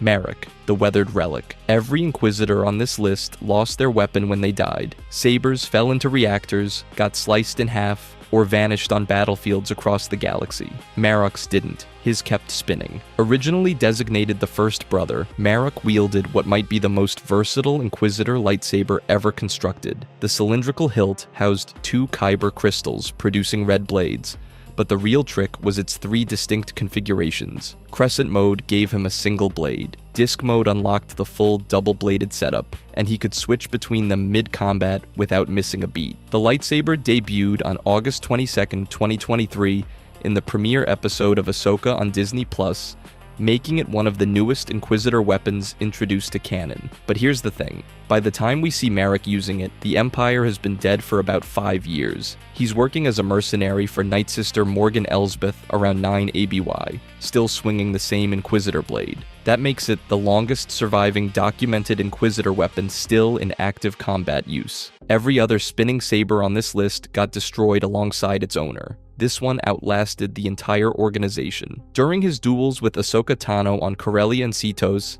he switched between single and double blade configurations in real time. That's the most advanced tactical use of the spinning mechanism ever shown on screen. No other Inquisitor demonstrated that level of adaptive switching mid-fight. His lightsaber represents the first post-Imperial continuation of Inquisitor technology. The Inquisitorius dissolved, but this weathered relic kept working, which means the design was either remarkably durable or practical enough for an independent Force user to maintain on his own, long after the infrastructure that built it was gone. A dead empire's last spinning blade, still turning. When it comes to lightsabers, not all blades are created equal. Some carry history soaked in legend, while others burn with unpredictable power forged by inner turmoil. Let's start with a saber that perfectly captures raw emotion and instability. An aggressive, jagged weapon as volatile as its wielder's fractured mind. This is a lightsaber like no other, engineered in response to a cracked crystal and a reckless fighting style. Kylo Ren's crossguard lightsaber. Kylo Ren's lightsaber is one of the most visually striking and mechanically unique blades in Star Wars. Its signature unstable, jagged flame-like main blade comes from a cracked Kyber crystal at its core. Unlike the smooth blue or red sabers we're used to, Kylo's blade flickers erratically because his crystal is damaged and can't contain energy evenly. To handle this, his hilt has those iconic two side vents that shoot out crossguard blades, venting excess plasma energy before it destroys the emitter. It's a brutal engineering fix born from instability, not convenience. Before you dismiss it as just a cool look, the crossguard design actually reflects Kylo's raw, chaotic power and emotional volatility. Those side blades aren't just for show. They can catch and hook opponents' weapons. But here's the kicker. This setup is risky because it's easy for the wielder to injure themselves if they aren't careful with a lethal plasma jutting out near their hands. Only someone as aggressive and reckless as Kylo, trained more in raw strength than finesse, can wield it effectively. In battle, this saber has led First Order campaigns, massacred Luke Skywalker's trainees, and fought intense duels with Rey and Finn. It feels like an extension of Kylo's fractured identity, powerful but unstable, filled with anger and confusion. Not a weapon of refined precision or deep Sith tradition. Fans argue the crossguard is either a clunky regression or a tactical innovation perfectly suited to his battlefield volatility. Ultimately, Kylo Ren's crossguard lightsaber is as much psychological weapon as energy blade, symbolizing a force that's wild, unpredictable, and deeply conflicted. But if you think Kylo's saber is unusual, wait until you see the next one, the ancient and mysterious Darksaber. The Darksaber. The Darksaber isn't your typical lightsaber. Instead of a cylindrical blade, it has a flat, sword-like black blade with a glowing white outline, a design that instantly stands out in Star Wars. Created over 1,000 years ago by Tara Vizsla, the first Mandalorian Jedi, this weapon holds cultural meaning far beyond cutting enemies down. Here's the kicker. Its power isn't just raw strength. It's deeply tied to the wielder's emotional state and their role as a Mandalorian leader. The blade feels heavy and hard to control if the user is conflicted, but light and almost effortless for those who fully embrace Mandalorian ideals. It's less about who hits hardest and more about who truly commands loyalty. Unlike most lightsabers, the Darksaber's importance is as political as it is combat related. Its ownership decides rulership and unites fractured clans. Fights over the blade are more than duels, they're battles for legitimacy and cultural survival. The weapon's presence carries centuries of tradition, influencing outcomes through symbolism as much as through deadly skill. The details about its Kyber crystal remain mysterious. We know it has one, but how it creates that unique flat blade with a white edge is debated. Special crystals or exotic plasma fields are theories. The attunement is demanding, needing deep emotional and cultural connection beyond Force sensitivity. Those who aren't true Mandalorians report the blade feeling heavy and unwieldy, a rare case where a lightsaber's bond goes beyond combat. So the Darksaber is less a pure weapon and more a symbol of rulership. Its legacy fuels its power in leadership struggles, making it deadly in Mandalorian hands. But if you think that's wild, wait until you hear about Ahsoka Tano's white lightsabers and what they mean for identity and purification. Ahsoka Tano's white lightsabers. Ahsoka's white lightsabers are some of the most unique blades in Star Wars because of their purified Kyber crystals and the story behind them. These aren't your typical Jedi blue or Sith red sabers. The white color signals something rare, neutrality. Here's the thing, those crystals weren't just found. They were originally corrupted, blade, dark side bled crystals taken from a defeated Imperial Inquisitor. Instead of accepting the dark taint, Ahsoka used the Force to cleanse and purify the crystals, transforming them from corrupted red to pure white. This purification is incredibly rare in canon, reversing the usual bleeding of Kyber crystals that dark side users impose. The result? Lightsabers that symbolize something in between. Not Jedi, not Sith, but a self-defined path fitting Ahsoka's rejection of both orders. Combat-wise, these sabers are tools of stealth and precision, not flashy power plays. Ahsoka's record with them shows guerrilla tactics and surgical strikes against Imperial forces and Inquisitors, not grand duels to impress. Yet despite lacking the raw power of Sith sabers, she's able to stand toe-to-toe with Darth Vader, relying on adaptability and perfect timing. Her dual white blades mirror her personal journey. A former Jedi who walked away from the Order, forged a new identity, and refuses to be boxed in by traditional Force affiliations. The purified crystals reflect that hard-earned neutrality and moral clarity, making her sabers symbols of resistance and redemption rather than domination. What's more intriguing is that Ahsoka's purification hints at a future where corrupted lightsabers can be healed, not just destroyed or replaced. This adds a hopeful nuance to Force philosophy. Fans call white blades a third way beyond Jedi and Sith. In the underground Rebel Wars, her white sabers shine quietly but brightly, tools fitting a shadow operative who fights not for glory but for what's right. If you think that rare neutrality is fascinating, wait until we dive into the legendary Skywalker lightsaber, whose legacy cuts through eras and destinies alike. The Skywalker lightsaber. The Skywalker lightsaber is deceptively simple in design but absolutely legendary in legacy. Constructed originally by Anakin Skywalker during the Clone Wars, this is no flashy one-of-a-kind exotica. It's a classic blue-bladed saber powered by a single Kyber crystal that's been tempered and carried through three of the franchise's most iconic Force users: Anakin, Luke, and eventually Rey. The crystal's journey alone spans roughly 6 decades of galactic upheaval, battle, and hope, a timeline most sabers can't touch. Now, before you roll your eyes at its straightforward hilt and standard emitter, hear me out. The blade's power isn't just raw plasma output or fancy engineering tweaks, it's that multi-user tempering of the Kyber crystal which makes this weapon stand out. Unlike sabers forged for a single wielder's style, this crystal adapts as it passes hands, from impulsive and often reckless Anakin to tentative, learning Luke, and then to Rey, who wields it as a legacy beyond mere bloodline. This shape-shifting synergy between wielder and weapon adds a mystical weight that no technical specs could fully measure. Combat-wise, the Skywalker saber has seen it all. It cut through Clone Wars battlefields with Anakin, survived the Jedi Purge, was pivotal in the galactic civil war with Luke, and stood strong through the First Order's rise with Rey. That record is not just about kills, it's about surviving transitions, embodying hope, and continually symbolizing the evolving meaning of the Jedi across eras. But here's where it gets a bit weird. Debates rage about whether the saber's strength lies more in symbolic narrative than in actual superior lethality. Unlike Sith sabers corrupted by bleeding or the weird, unstable crossguard of Kylo Ren, the Skywalker saber's mystique comes from being a living conduit of the Force itself, charged by generations of wielders who poured their will, legacy, and spirit into its crystal. It's often called the Chosen Saber, not because it's packed with secret tech, but because its multi-generational story gives it a power beyond hardware. Tradition and identity amplify its effectiveness in ways no curved hilt or double blade ever could. But if you think that legacy-driven power is impressive, wait until you see the next saber with a design built purely for ruthless precision and deadly elegance. Count Dooku's curved hilt lightsaber. Count Dooku's curved hilt lightsaber. Count Dooku's lightsaber isn't your typical straight hilt. That elegant curve, it's purely functional, engineered to maximize precision and leverage specifically for the Makashi dual form, the highly refined thrust-heavy swordsmanship style centered on elegance and control. Dooku wasn't about brute force. His fighting was an art that prized finesse, and that curved hilt gave him subtle wrist articulation to make cuts and parries more precise and fluid. Before you think it's just a fancy handle, the internal engineering balances blade stability with the tricky non-linear shape. The power cell, focusing lenses, and emitter have to be tuned precisely so the blade stays steady despite the bend, meaning it's no slapdash design. The whole setup screams mastery tailored for one purpose: deadly dueling control. In combat, this saber puts its money where its mouth is. Dooku ran an impressive duel record throughout the Clone Wars, repeatedly taking on powerful Jedi like Obi-Wan and Anakin with surgical efficiency. It's hard to forget how he dominated early battles on Geonosis, showcasing a duel style that was elegant but lethal. The curved hilt was a perfect extension of his aristocratic, poised personality, valuing calculated strikes over wild aggression. The Kyber crystal inside is corrupted to Sith red, yet stable, mirroring Dooku's quiet but ruthless dark side power. Unlike some Sith sabers that scream instability or rage, his blade reflects measured menace and cold calculation, matching his combat philosophy perfectly. Fans often point out that this saber saber's focus on precision and leverage makes it specialized for 1v1 duels, but less versatile in large-scale chaotic fights where raw power or sweeping moves dominate. But that's exactly the point. Count Dooku's saber was a crafted masterpiece of weapon engineering, a surgical tool designed to kill with style and efficiency rather than brute force. Here's the thing. Dooku's curved lightsaber is a perfect example of how a hilt can embody a duelist's mindset. Aristocratic refinement fused with lethal practicality. Precision kills matter when you're a count who expects nothing less than perfection. But if you think that's a niche weapon, wait until you see Mace Windu's purple lightsaber, which takes deadly control to a whole new level. Mace Windu's purple lightsaber. Mace Windu's purple lightsaber isn't just about looking cool on screen. It's a weapon built on a rare and dangerous balance. The blade's unique violet color comes from a Kyber crystal that resonates with both light and dark side energies, perfectly in tune with Windu's personal combat style, Vaapad. Vaapad is not your average Jedi fighting form. It channels opposing dark side emotions right back at opponents, creating a feedback loop of raw, lethal power. Before you dismiss purple as just a flashy gimmick, consider this. Vaapad requires the user to embrace their inner darkness without succumbing to it. Windu's ability to wield this form safely is practically legendary, and his lightsaber is the physical embodiment of that mastery. The blade's color symbolizes this volatile moral equilibrium, a crystal attuned to a complex emotional spectrum that no other Jedi dares to touch. Windu's combat record backs this up. He nearly defeated Darth Sidious himself during their duel, famously redirecting Sidious' own devastating lightning back at him, a feat only possible because of his Vaapad-fueled focus and the saber's unique connection to that fighting form. During this fight, several Jedi Masters stood by Windu's side, supporting the valiant but ultimately doomed attempt to overthrow the Sith Lord. This saber is, in essence, an anti-Sith weapon forged from moral complexity and raw ferocity. Now, there's some debate in the fandom about whether the purple blade's color is purely thematic, a way to visually mark Windu as unique, or if the Kyber crystal itself possesses unusual properties granting extra power. The canon isn't explicit on this, which leaves room for theories that Windu's saber might have unexplored subtle advantages tied directly to the mixed emotional resonance within his crystal. At its core, Mace Windu's lightsaber stands as proof that combining light and dark, control and chaos can create something devastatingly powerful. It's a weapon that embodies not just physical prowess, but the perilous tightrope of inner conflict the Jedi rarely acknowledge. And if you think that's complex, wait until we get into Darth Maul's double-bladed lightsaber, a brutal weapon built for pure aggression and acrobatic ferocity. Darth Maul's double-bladed lightsaber. Darth Maul's double-bladed lightsaber isn't just a weapon, it's a brutal engineering marvel fused with aggressive flair. What started as two separate lightsabers melded into a single staff with emitters on both ends gave Maul a lethal edge unlike any other. Each blade can operate independently or function together, enabling a blend of offense and defense that turns the battlefield into a dizzying storm of incandescent red energy. Before you shrug it off as a flashy gimmick, hear me out. The tech behind this saber is insanely complex. Whether it uses a single crystal feeding both blades through a sophisticated emitter matrix or dual crystals synchronized perfectly, the key is balance. Both ends need flawless energy containment and timing to avoid losing blade length or flickering during dizzying spins. Maul's saber staff nails this, delivering two extended blades with fluid instantaneous control. That's engineering precision married to martial madness. The Duel of the Fates scene immortalizes this weapon's combat potency. Maul faces Qui-Gon Jinn and Obi-Wan Kenobi simultaneously, overwhelming them with broad arcs and strikes from both ends. This multi-angle offense lets him kill Qui-Gon outright and nearly defeat Obi-Wan by outpacing their reactions, something nearly impossible with a standard single blade. The saber extends his reach and striking angles, turning his acrobatics into a whirlwind of lethal energy. Speaking of acrobatics, this saber is a perfect match for Maul's ferocious and relentless style. Combining spins, flips, and hyper-agility, he hacks and slashes with an unforgiving rhythm only a master could maintain without literally slicing himself up. The double-bladed design punishes the untrained with punishing self-injury risks. There's zero margin for error. Maul's deadly discipline transforms that risk into a weapon's strength, leveraging every inch of the extended staff. Fans recognize this saber staff as the pinnacle of vicious innovation in Sith weaponry. It screams underworld brutality and martial terror, equal parts engineering feat and expression of pure aggression. The weapon embodies a savage balance, precision synchronization fused with wild acrobatic offense. Maul's saber staff isn't just about power, it's about dominating the battlefield in ways a normal single-blade weapon couldn't dream of. But here's where it gets complicated. This weapon demands exceptional mastery and mental focus, making it unusable for all but the most exceptional and disciplined combatants. Maul isn't just swinging a fancy double stick, he's executing a precision dance where one wrong move could be fatal. That razor-thin line between control and catastrophe is built into the weapon's DNA. If you think lightsabers don't get any cooler than this, just wait. Next up is Darth Vader's saber, a design that trades acrobatics for overwhelming brutal force and a dark legacy unlike any other. Darth Vader's lightsaber. Darth Vader's lightsaber isn't just a weapon, it's a symbol of pure terror forged in darkness. Constructed with a corrupted Kyber crystal, the blade burns a stable, deep crimson. This isn't the flickering, unstable chaos of Kylo Ren's saber. Vader's crystal is fully saturated with dark side energy, producing a blade that's both relentless and impeccably controlled. His hilt is engineered like no other, shaped to accommodate his massive armored hand and cybernetic limb constraints. The design favors raw power and control above all, perfectly tailored to his use of Form 5, a combat style built around brutal efficiency and overwhelming force. No fancy tricks or flashy flourishes, just bone-crushing strength backed by decades of ruthless experience. Vader's combat record is legendary, from his merciless Jedi purge and enforcement campaigns for the Galactic Empire to soul-crushing duels with Obi-Wan Kenobi and Luke Skywalker. This saber was a tool of heartbreak and domination. Every swing tells a story of disciplined rage, a synergy between weapon and wielder that leaves no room for hesitation or mercy. But here's where it gets really interesting. Vader's Kyber crystal is not just corrupted, it's harmonized. Unlike Kylo's cracked and volatile crystal that vents excess energy messily, Vader's blade is a model of stability. This shows a complete mastery of the dark side's influence, where the weapon and the user become a single force of destruction. It's a terrifying precision masked by a deceptively simple design. Fans recognize Vader's saber as the archetypal Sith weapon, a crimson beacon of fear and absolute authority with massive historical and symbolic weight. Its straightforward engineering hides extraordinary lethality, perfectly matched to the identity of one of Star Wars' most iconic villains. The saber is as much a part of Vader's legend as his mask or his breathing. In many ways, Vader's lightsaber embodies the idea that power isn't about complexity, but about intent and unyielding will. It's a weapon of terror carefully crafted around the man who wielded it, a dark, disciplined extension of his cybernetic frame and tortured soul. But if you think Vader's saber is pure darkness and destruction, wait until you see the elegance and deadly precision of Darth Sidious's twin lightsabers. Darth Sidious's twin lightsabers. Darth Sidious's lightsabers are the ultimate fusion of political cunning and devastating lightsaber mastery. Crafted with twin electrum-finished hilts made from the rare Frick alloy, these sabers combine elegant design with exceptional durability. Electrum gleams like liquid gold, fitting the Emperor's facade as a refined statesman, while the Freak alloy provides near-impervious strength, capable of withstanding even the fiercest lightsaber strikes. It's like wielding art that bites back. The dual-wielding setup isn't just for show. Sidious's ability to switch between single or twin sabers gives him insane tactical versatility. He can flood opponents with rapid cuts, or conceal both weapons within his flowing robes for sudden, deadly surprise attacks. It's the perfect blade for a Sith Lord who thrives on deception and overwhelming force. On screen, Sidious's sabers have fewer fight scenes compared to Vader or Maul, but their impact is massive. They played a direct role in the fall of the Jedi Order, most notably when Sidious slaughters 3 Jedi Masters with ruthless speed, before dueling Mace Windu to a grim stalemate. That fight wasn't just a duel, it was the death knell of the Republic. His twin sabers embody that lethal sophistication, a synergy that perfectly mirrors Sidious himself. Cold, calculating, and utterly ruthless. What's fascinating is how these weapons perfectly reflect the total embodiment of Sith doctrine. Sidious doesn't fight with reckless passion, he fights with merciless precision and supreme control. The sabers integrate form and function flawlessly, illustrating peak refinement. Every flick of those blades announces his overwhelming dark side power, backed by centuries of Sith knowledge. Fans often debate whether his true primary weapon is the lightsabers or his Force lightning, given how devastating his Force abilities are, but the elegance and deadly artistry of his twin sabers punctuate Sidious's menace in a way pure Force powers alone can't replicate. They're the cold steel edge of tyranny, cutting through hope and opposition alike. In the end, Sidious's twin lightsabers aren't just weapons, they're extensions of his Shadow Empire building genius. They tell a story of subtlety and overwhelming menace, of political puppetry meeting lethal swordplay. While there might be flashier blades or longer fight records, these sabers are the pinnacle of Sith lethality, beautifully crafted, shockingly durable, and utterly deadly instruments wielded by the galaxy's most formidable Dark Lord. Every Jedi who has ever held a lightsaber learned the same form first. Not because it's the best, but because it's the oldest. Shicho was built when the Jedi Order was still figuring out what a lightsaber even was, and every form after it exists because of the problems this one created.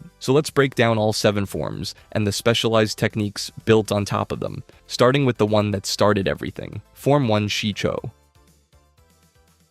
Shicho is the foundation of every lightsaber discipline in existence, and it was designed to never kill anyone. The entire philosophy revolves around Sun Gem, a mark of contact where the goal is to disarm your opponent rather than cut them in half. The Jedi ideal baked directly into blade work from day one. Tactically, it's built around wide, sweeping strikes meant for crowd control.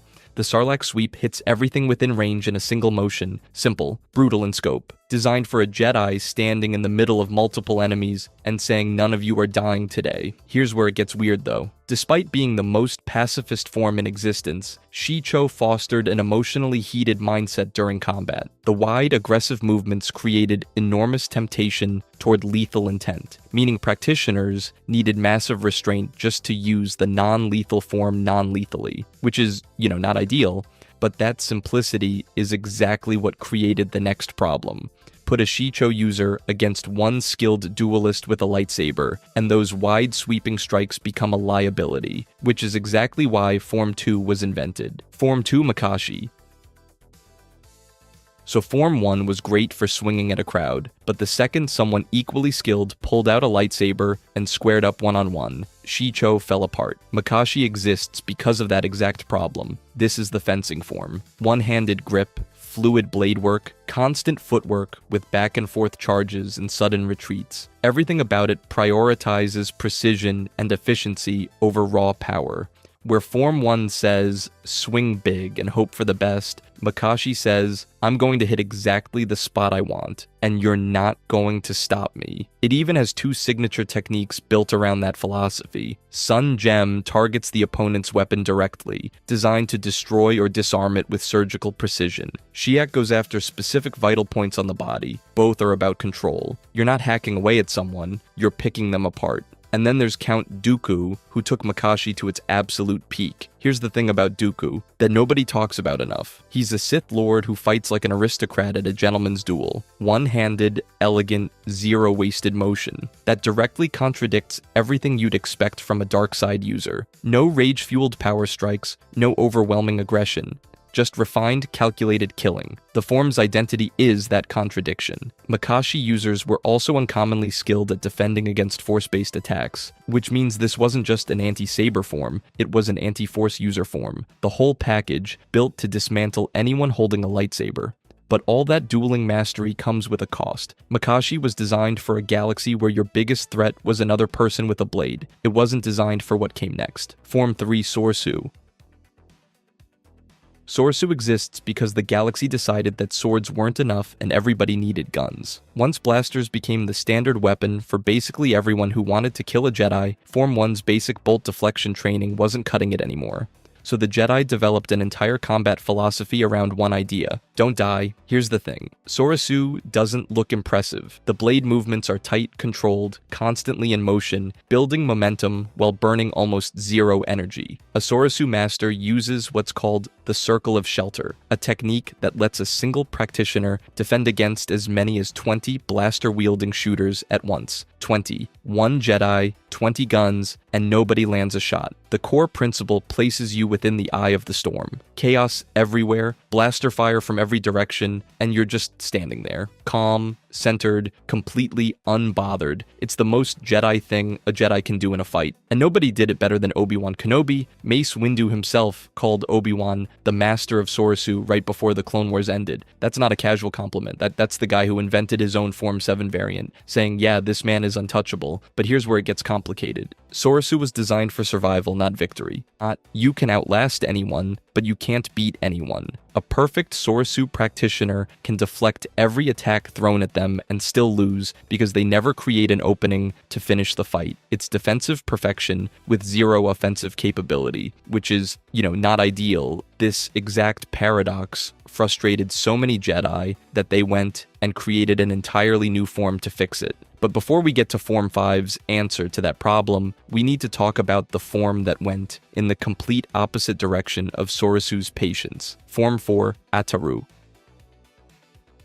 This is the form that made every kid in the theater try to backflip off their couch after watching the prequels. Ataru is pure spectacle, force-enhanced acrobatics, somersaults, leaping strikes from every conceivable angle, all delivered at speeds so fast that practitioners literally appear as a blur. It's the most visually insane form in the entire Jedi arsenal, and it's been around since at least the Mandalorian Wars. The philosophy is simple: overwhelm a single opponent so completely that the fight ends before they can figure out what's happening. Ataru practitioners don't just attack from the front, they attack from the sides, from above, from behind, cycling through strike angles faster than most fighters can track. The signature technique, the Hawkbat swoop, lets you close distance with a devastating strike and immediately disengage before your opponent can retaliate. Hit and vanish. Hit and vanish. Now here's the thing. Two of the most famous Ataru masters are Qui-Gon Jinn and Yoda, and they tell you everything about this form's strengths and weaknesses. Yoda used Ataru on Kashyyyk during Order 66, and it worked beautifully because his tiny body basically required the acrobatics. For him, every fight is a confined space problem, and Ataru solved it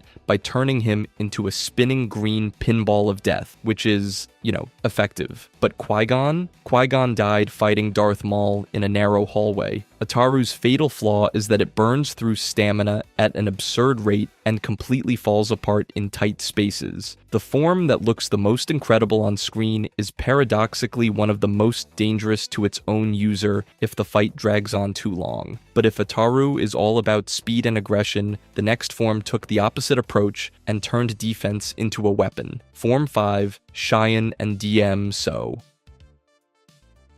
So here's where the lightsaber forms start getting morally complicated. Form 5 exists because a bunch of Form 3 practitioners looked at Sorasu and said, cool, we can block everything forever, but we can't actually win. Surviving indefinitely without ever creating an opening to end the fight wasn't just tactically frustrating. It was seen as a philosophical failure. So they built something with teeth. Form 5 splits into two distinct disciplines. Sheen came first, optimized for deflecting blaster bolts back at the people shooting them. Not just blocking, redirecting. Gem So came later, built for lightsaber versus lightsaber combat. The core mechanic across both is using your opponent's own momentum against them. Every defensive block flows immediately into a counterattack with zero gap between the parry and the strike. You don't defend and then attack. You defend by attacking. The signature techniques tell you everything. The falling avalanche is a devastating overhand power blow designed to end conversations. The barrier of blades turns incoming blaster fire into a wall of redirected death. And the fluid riposte creates seamless parry to counter transitions so smooth, there's literally no moment where you're not threatening your opponent. Now here's the thing, some Jedi absolutely hated this. They argued Form 5 encouraged domination, that it fed the desire to overpower rather than protect. And then there's Anakin Skywalker, who mastered Gem So and became the single best argument for both sides simultaneously, a form that bridges defense and aggression, practiced by the man who bridges Jedi and Sith. That's not a coincidence. That's foreshadowing written into the combat system itself. Form 5 never fell out of favor because it works. But if you think a form with an identity crisis is complicated, wait until you see the one that tried to be everything at once. Form 6, Neiman. Here's the thing about Neiman. It's not bad at anything. It's not great at anything either. And that's entirely the point. Form 6 was built by taking elements from every form that came before it and blending them into a single hybrid system. A little bit of Shi-Cho's wide coverage, some of Sorasu's defensive awareness, touches of Ataru's mobility, Gemso's counter pressure, basically everything except Makashi's razor-sharp dueling precision got tossed into the blender. What came out was the most balanced lightsaber form ever created, which sounds like a compliment until you realize balanced is just a polite way of saying average at everything, and the Jedi Order loved it. They called it the diplomat's form, because its training demands were so relaxed that practitioners could spend most of their time doing literally anything else, studying, meditating, negotiating trade disputes. The form was so low maintenance that it actively encouraged weaving force powers directly into combat to compensate for the relaxed blade work. Telekinetic pushes mid-swing, force-assisted repositioning, that kind of thing. Neiman was the first form to treat the force as a direct combat supplement rather than just a tool for jumping higher. Now here's a fun bit of history. The name Neiman itself comes from the Legions of Leto, a Darksider group the Jedi defeated. So the Order took their enemy's fighting philosophy, stripped it for parts, and slapped the conquered group's name on the result. which is, not ideal from a branding perspective. But Neiman reveals something important about what most Jedi actually were. They weren't warriors who happened to know diplomacy. They were diplomats who could hold a lightsaber without embarrassing themselves. Its greatest strength is having zero glaring weaknesses. Its greatest weakness is having zero real strengths. Competence in everything, mastery of nothing. And if that sounds like a form designed to get people killed against anyone with actual specialization, well, wait until you hear about Form 7. Form 7, Juyo, and Vapad. Every form up to this point follows a basic rule. You learn a discipline, you practice it, you get better. Form 7 throws that entire framework out the window and replaces it with something genuinely unhinged. Juyo is officially described as the most vicious form of lightsaber combat ever developed, and it earns that title by requiring something no other form asks for. You have to be angry, not frustrated, not determined. Angry. Juyo practitioners channel negative emotions, internal darkness, and raw aggression into a relentless assault characterized by what the Jedi texts call malignant grace, which is, not a phrase you typically want associated with your martial arts training. Darth Maul and the Grand Inquisitor both demonstrated exactly what Sith mastery of this form looks like. Relentless, overwhelming, and absolutely terrifying to be on the receiving end of. But here's where it gets complicated. For a Sith, Juyo is perfect. You're already swimming in the dark side, so fueling your combat with rage is just Tuesday. For a Jedi, drawing continuously on negative emotions to power your fighting style is basically building a highway straight to the dark side and then acting surprised when you end up there. Which brings us to Mace Windu, who looked at this problem and said, I can fix this. He developed Vapad, a refined variant described not as a fighting style, but as a state of mind, a path that leads through the penumbra of the dark side. Windu essentially built a controlled pipeline to the dark side's power, siphoned off what he needed for combat, and called it a martial art. That's either the most brilliant or the most reckless thing a Jedi Council member has ever done. Form 7 is simultaneously the most dangerous thing you can throw at an enemy and the most dangerous thing you can do to yourself. Every swing feeds the darkness. Windu walked that razor's edge his entire life and never slipped. But not everyone who picks up 2 lightsabers is trying to flirt with the dark side. Some of them just want twice the blades. Jarkai. Up to this point, every form we've covered follows the same basic assumption. One person, one lightsaber. Jarkai throws that assumption out the window and hands you a second blade. Here's the thing. The name itself comes from a city on Atrisia famous for its dual-blade sword techniques. In Legends material, the Royal Macheteros of the Jarkai system refined dual-weapon combat into an art form long before lightsabers were part of the equation. Once Force users adapted the principles, you could wield 2 standard sabers, pair a full-length blade with a shorter shoto, or if you were feeling particularly unhinged, dual double-bladed lightsabers, which is, 4 blades total. Totally reasonable. Dual wielding didn't really hit the mainstream Star Wars screen until Anakin briefly grabbed a second blade fighting Dooku in Attack of the Clones, and even that was momentary improvisation. It was the Clone Wars animated series that truly put Jarkai on the map. Ahsoka Tano and Asajj Ventress became the poster children for the technique, one on each side of the Force, both absolutely lethal with it. Now here's where people get it wrong. Jarkai isn't a standalone form. It's an augmentation layer. Practitioners blend it with elements of Forms 4, 5, and 6 to build personalized hybrid styles. The second blade doesn't replace your foundation. It complicates it. Your brain has to simultaneously process multiple combat vectors in real time, tracking 2 independent weapon arcs while defending, attacking, and maintaining spatial awareness. One lapse in concentration, one moment where your offhand drifts a half second behind your primary, and you've created a gap that gets you killed. So it looks incredible, it is incredible. But the mental tax is so brutal that most practitioners treat it as a situational tool rather than a permanent commitment. But if Jarkai is about mastering what's in your hands, the next technique is about mastering everything that isn't. The ground beneath your feet, the walls around you, the terrain itself. Sokan. Let's talk about the elephant in the room. You know exactly what moment I'm referring to. Obi-Wan Kenobi standing on a dirt hill looking down at Anakin and calmly saying, "It's over, Anakin. I have the high ground." Turns out that wasn't just a cool line.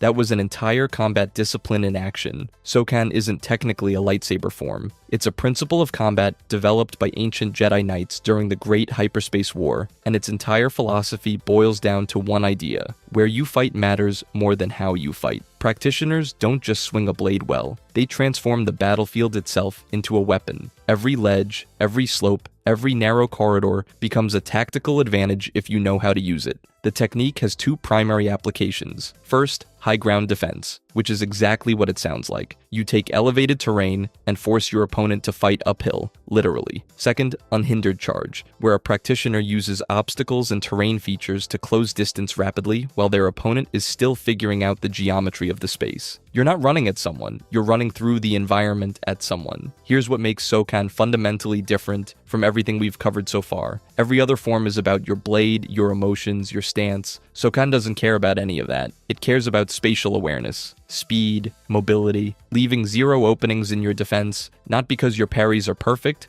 but because you've positioned yourself somewhere your opponent literally cannot reach you effectively. It's ecological warfare disguised as sword fighting, but if Sokan is about using the environment as a weapon, the next technique is about using the lightsaber itself in a way that both Jedi and Sith considered straight-up cheating: Trakata.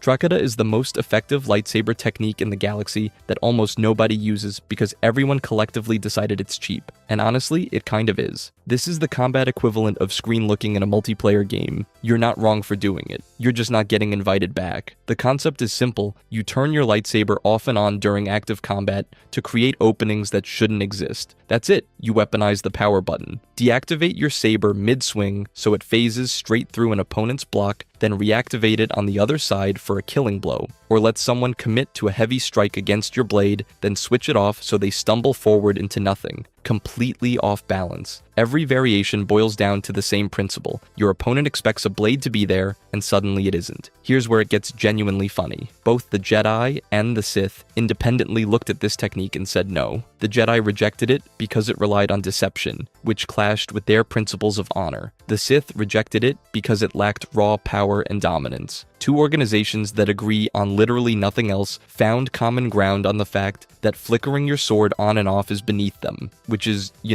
not ideal for the people who actually died because their opponent refused to use the most tactically devastating tool available. The technique remained almost entirely theoretical. Nobody championed it, nobody built a fighting school around it, and nobody passed it down. It just sat there as a strategy everyone acknowledged was effective and then promptly ignored. A perfectly good weapon gathering dust because it hurt people's feelings. But if you think a technique built on deception is strange, wait until you hear about the lightsaber form that tells you to put your weapon away entirely. Form 0. So we've spent this entire video breaking down increasingly complex ways to swing a laser sword, acrobatic flips, dual-wielding techniques, forms that channel literal rage into blade strikes, and even one that involves turning your weapon off mid-fight to trick people. And after all of that, there's a concept in Jedi philosophy that sits underneath everything. The best fight is the one that never happens. This isn't an official lightsaber form, it's not Form 8 or some secret technique. It's a broader Jedi teaching, sometimes informally referred to as Form 0, and the idea is simple. A true Jedi's first instinct should never be to reach for their weapon. Here's how the philosophy plays out. A Jedi is supposed to exhaust every other option before igniting their blade. Negotiate first, find a diplomatic path. If that fails, use the Force to de-escalate without lethal force. The lightsaber is the absolute last resort, and even then, the goal is to end conflict with as little harm as possible. The ideal outcome is one where the blade never leaves your belt. It sounds beautiful on paper. The ultimate martial mastery is the ability to avoid combat altogether. But here's where it gets complicated. This philosophy was the bedrock of an order that got blindsided by a Sith Lord operating directly under their noses for decades. The galaxy was constantly at war, and the Jedi kept insisting peace was always an option. Some fans argue this mindset wasn't wisdom. It was institutional denial dressed up as philosophy, a belief system so committed to the idea that violence equals failure that it couldn't recognize when diplomacy already had, which is, not ideal when someone's about to execute Order 66. But if this concept represents the Jedi's highest philosophical ideal, the next technique represents the Sith's most psychologically cruel battlefield tactic, Dunmech. Every form we've covered so far has one thing in common. They're all about the blade, how you swing it, how you block with it, how you move around it. Dunmech throws all of that out the window, because this isn't really a lightsaber form. It's a weapon that uses a lightsaber as a prop. Dunmoch is an exclusively Sith discipline that combines blade work with deliberate psychological warfare. Practitioners fight with their sabers, sure, but the real assault is verbal, taunts, mockery, carefully chosen remarks designed to crack open an opponent's deepest fears and unresolved trauma, all while actively trying to kill them. The goal isn't to defeat your enemy's body, it's to conquer their mind so completely that the body just follows. And here's the thing that makes zero sense on paper. This form, the most psychologically aggressive combat style in Star Wars, demands more mental discipline than almost any other. A Sith using Dunmoch has to stay calm enough to read their opponent's emotions in real time, identify the exact psychological fracture point, and exploit it with surgical precision, all while channeling rage into their blade work. That's not brute force. That's emotional chess at lightsaber speed, but it can backfire catastrophically. Push the wrong button, and instead of breaking your opponent, you enrage them beyond reason. Suddenly, your clever little mind game just handed them the fuel to destroy you. Which is, not ideal. What makes Dunmoch the perfect form to end on is what it reveals about the Sith. Everyone assumes dark side combat is all raw power and overwhelming aggression, but this form requires empathy. Twisted, weaponized empathy, but empathy nonetheless. You can't exploit fears you don't understand. The most dangerous combat form in Star Wars doesn't require a blade at all. It just requires a voice and the cruelty to use it. If you enjoyed this video and want to see more, click the video on the screen now.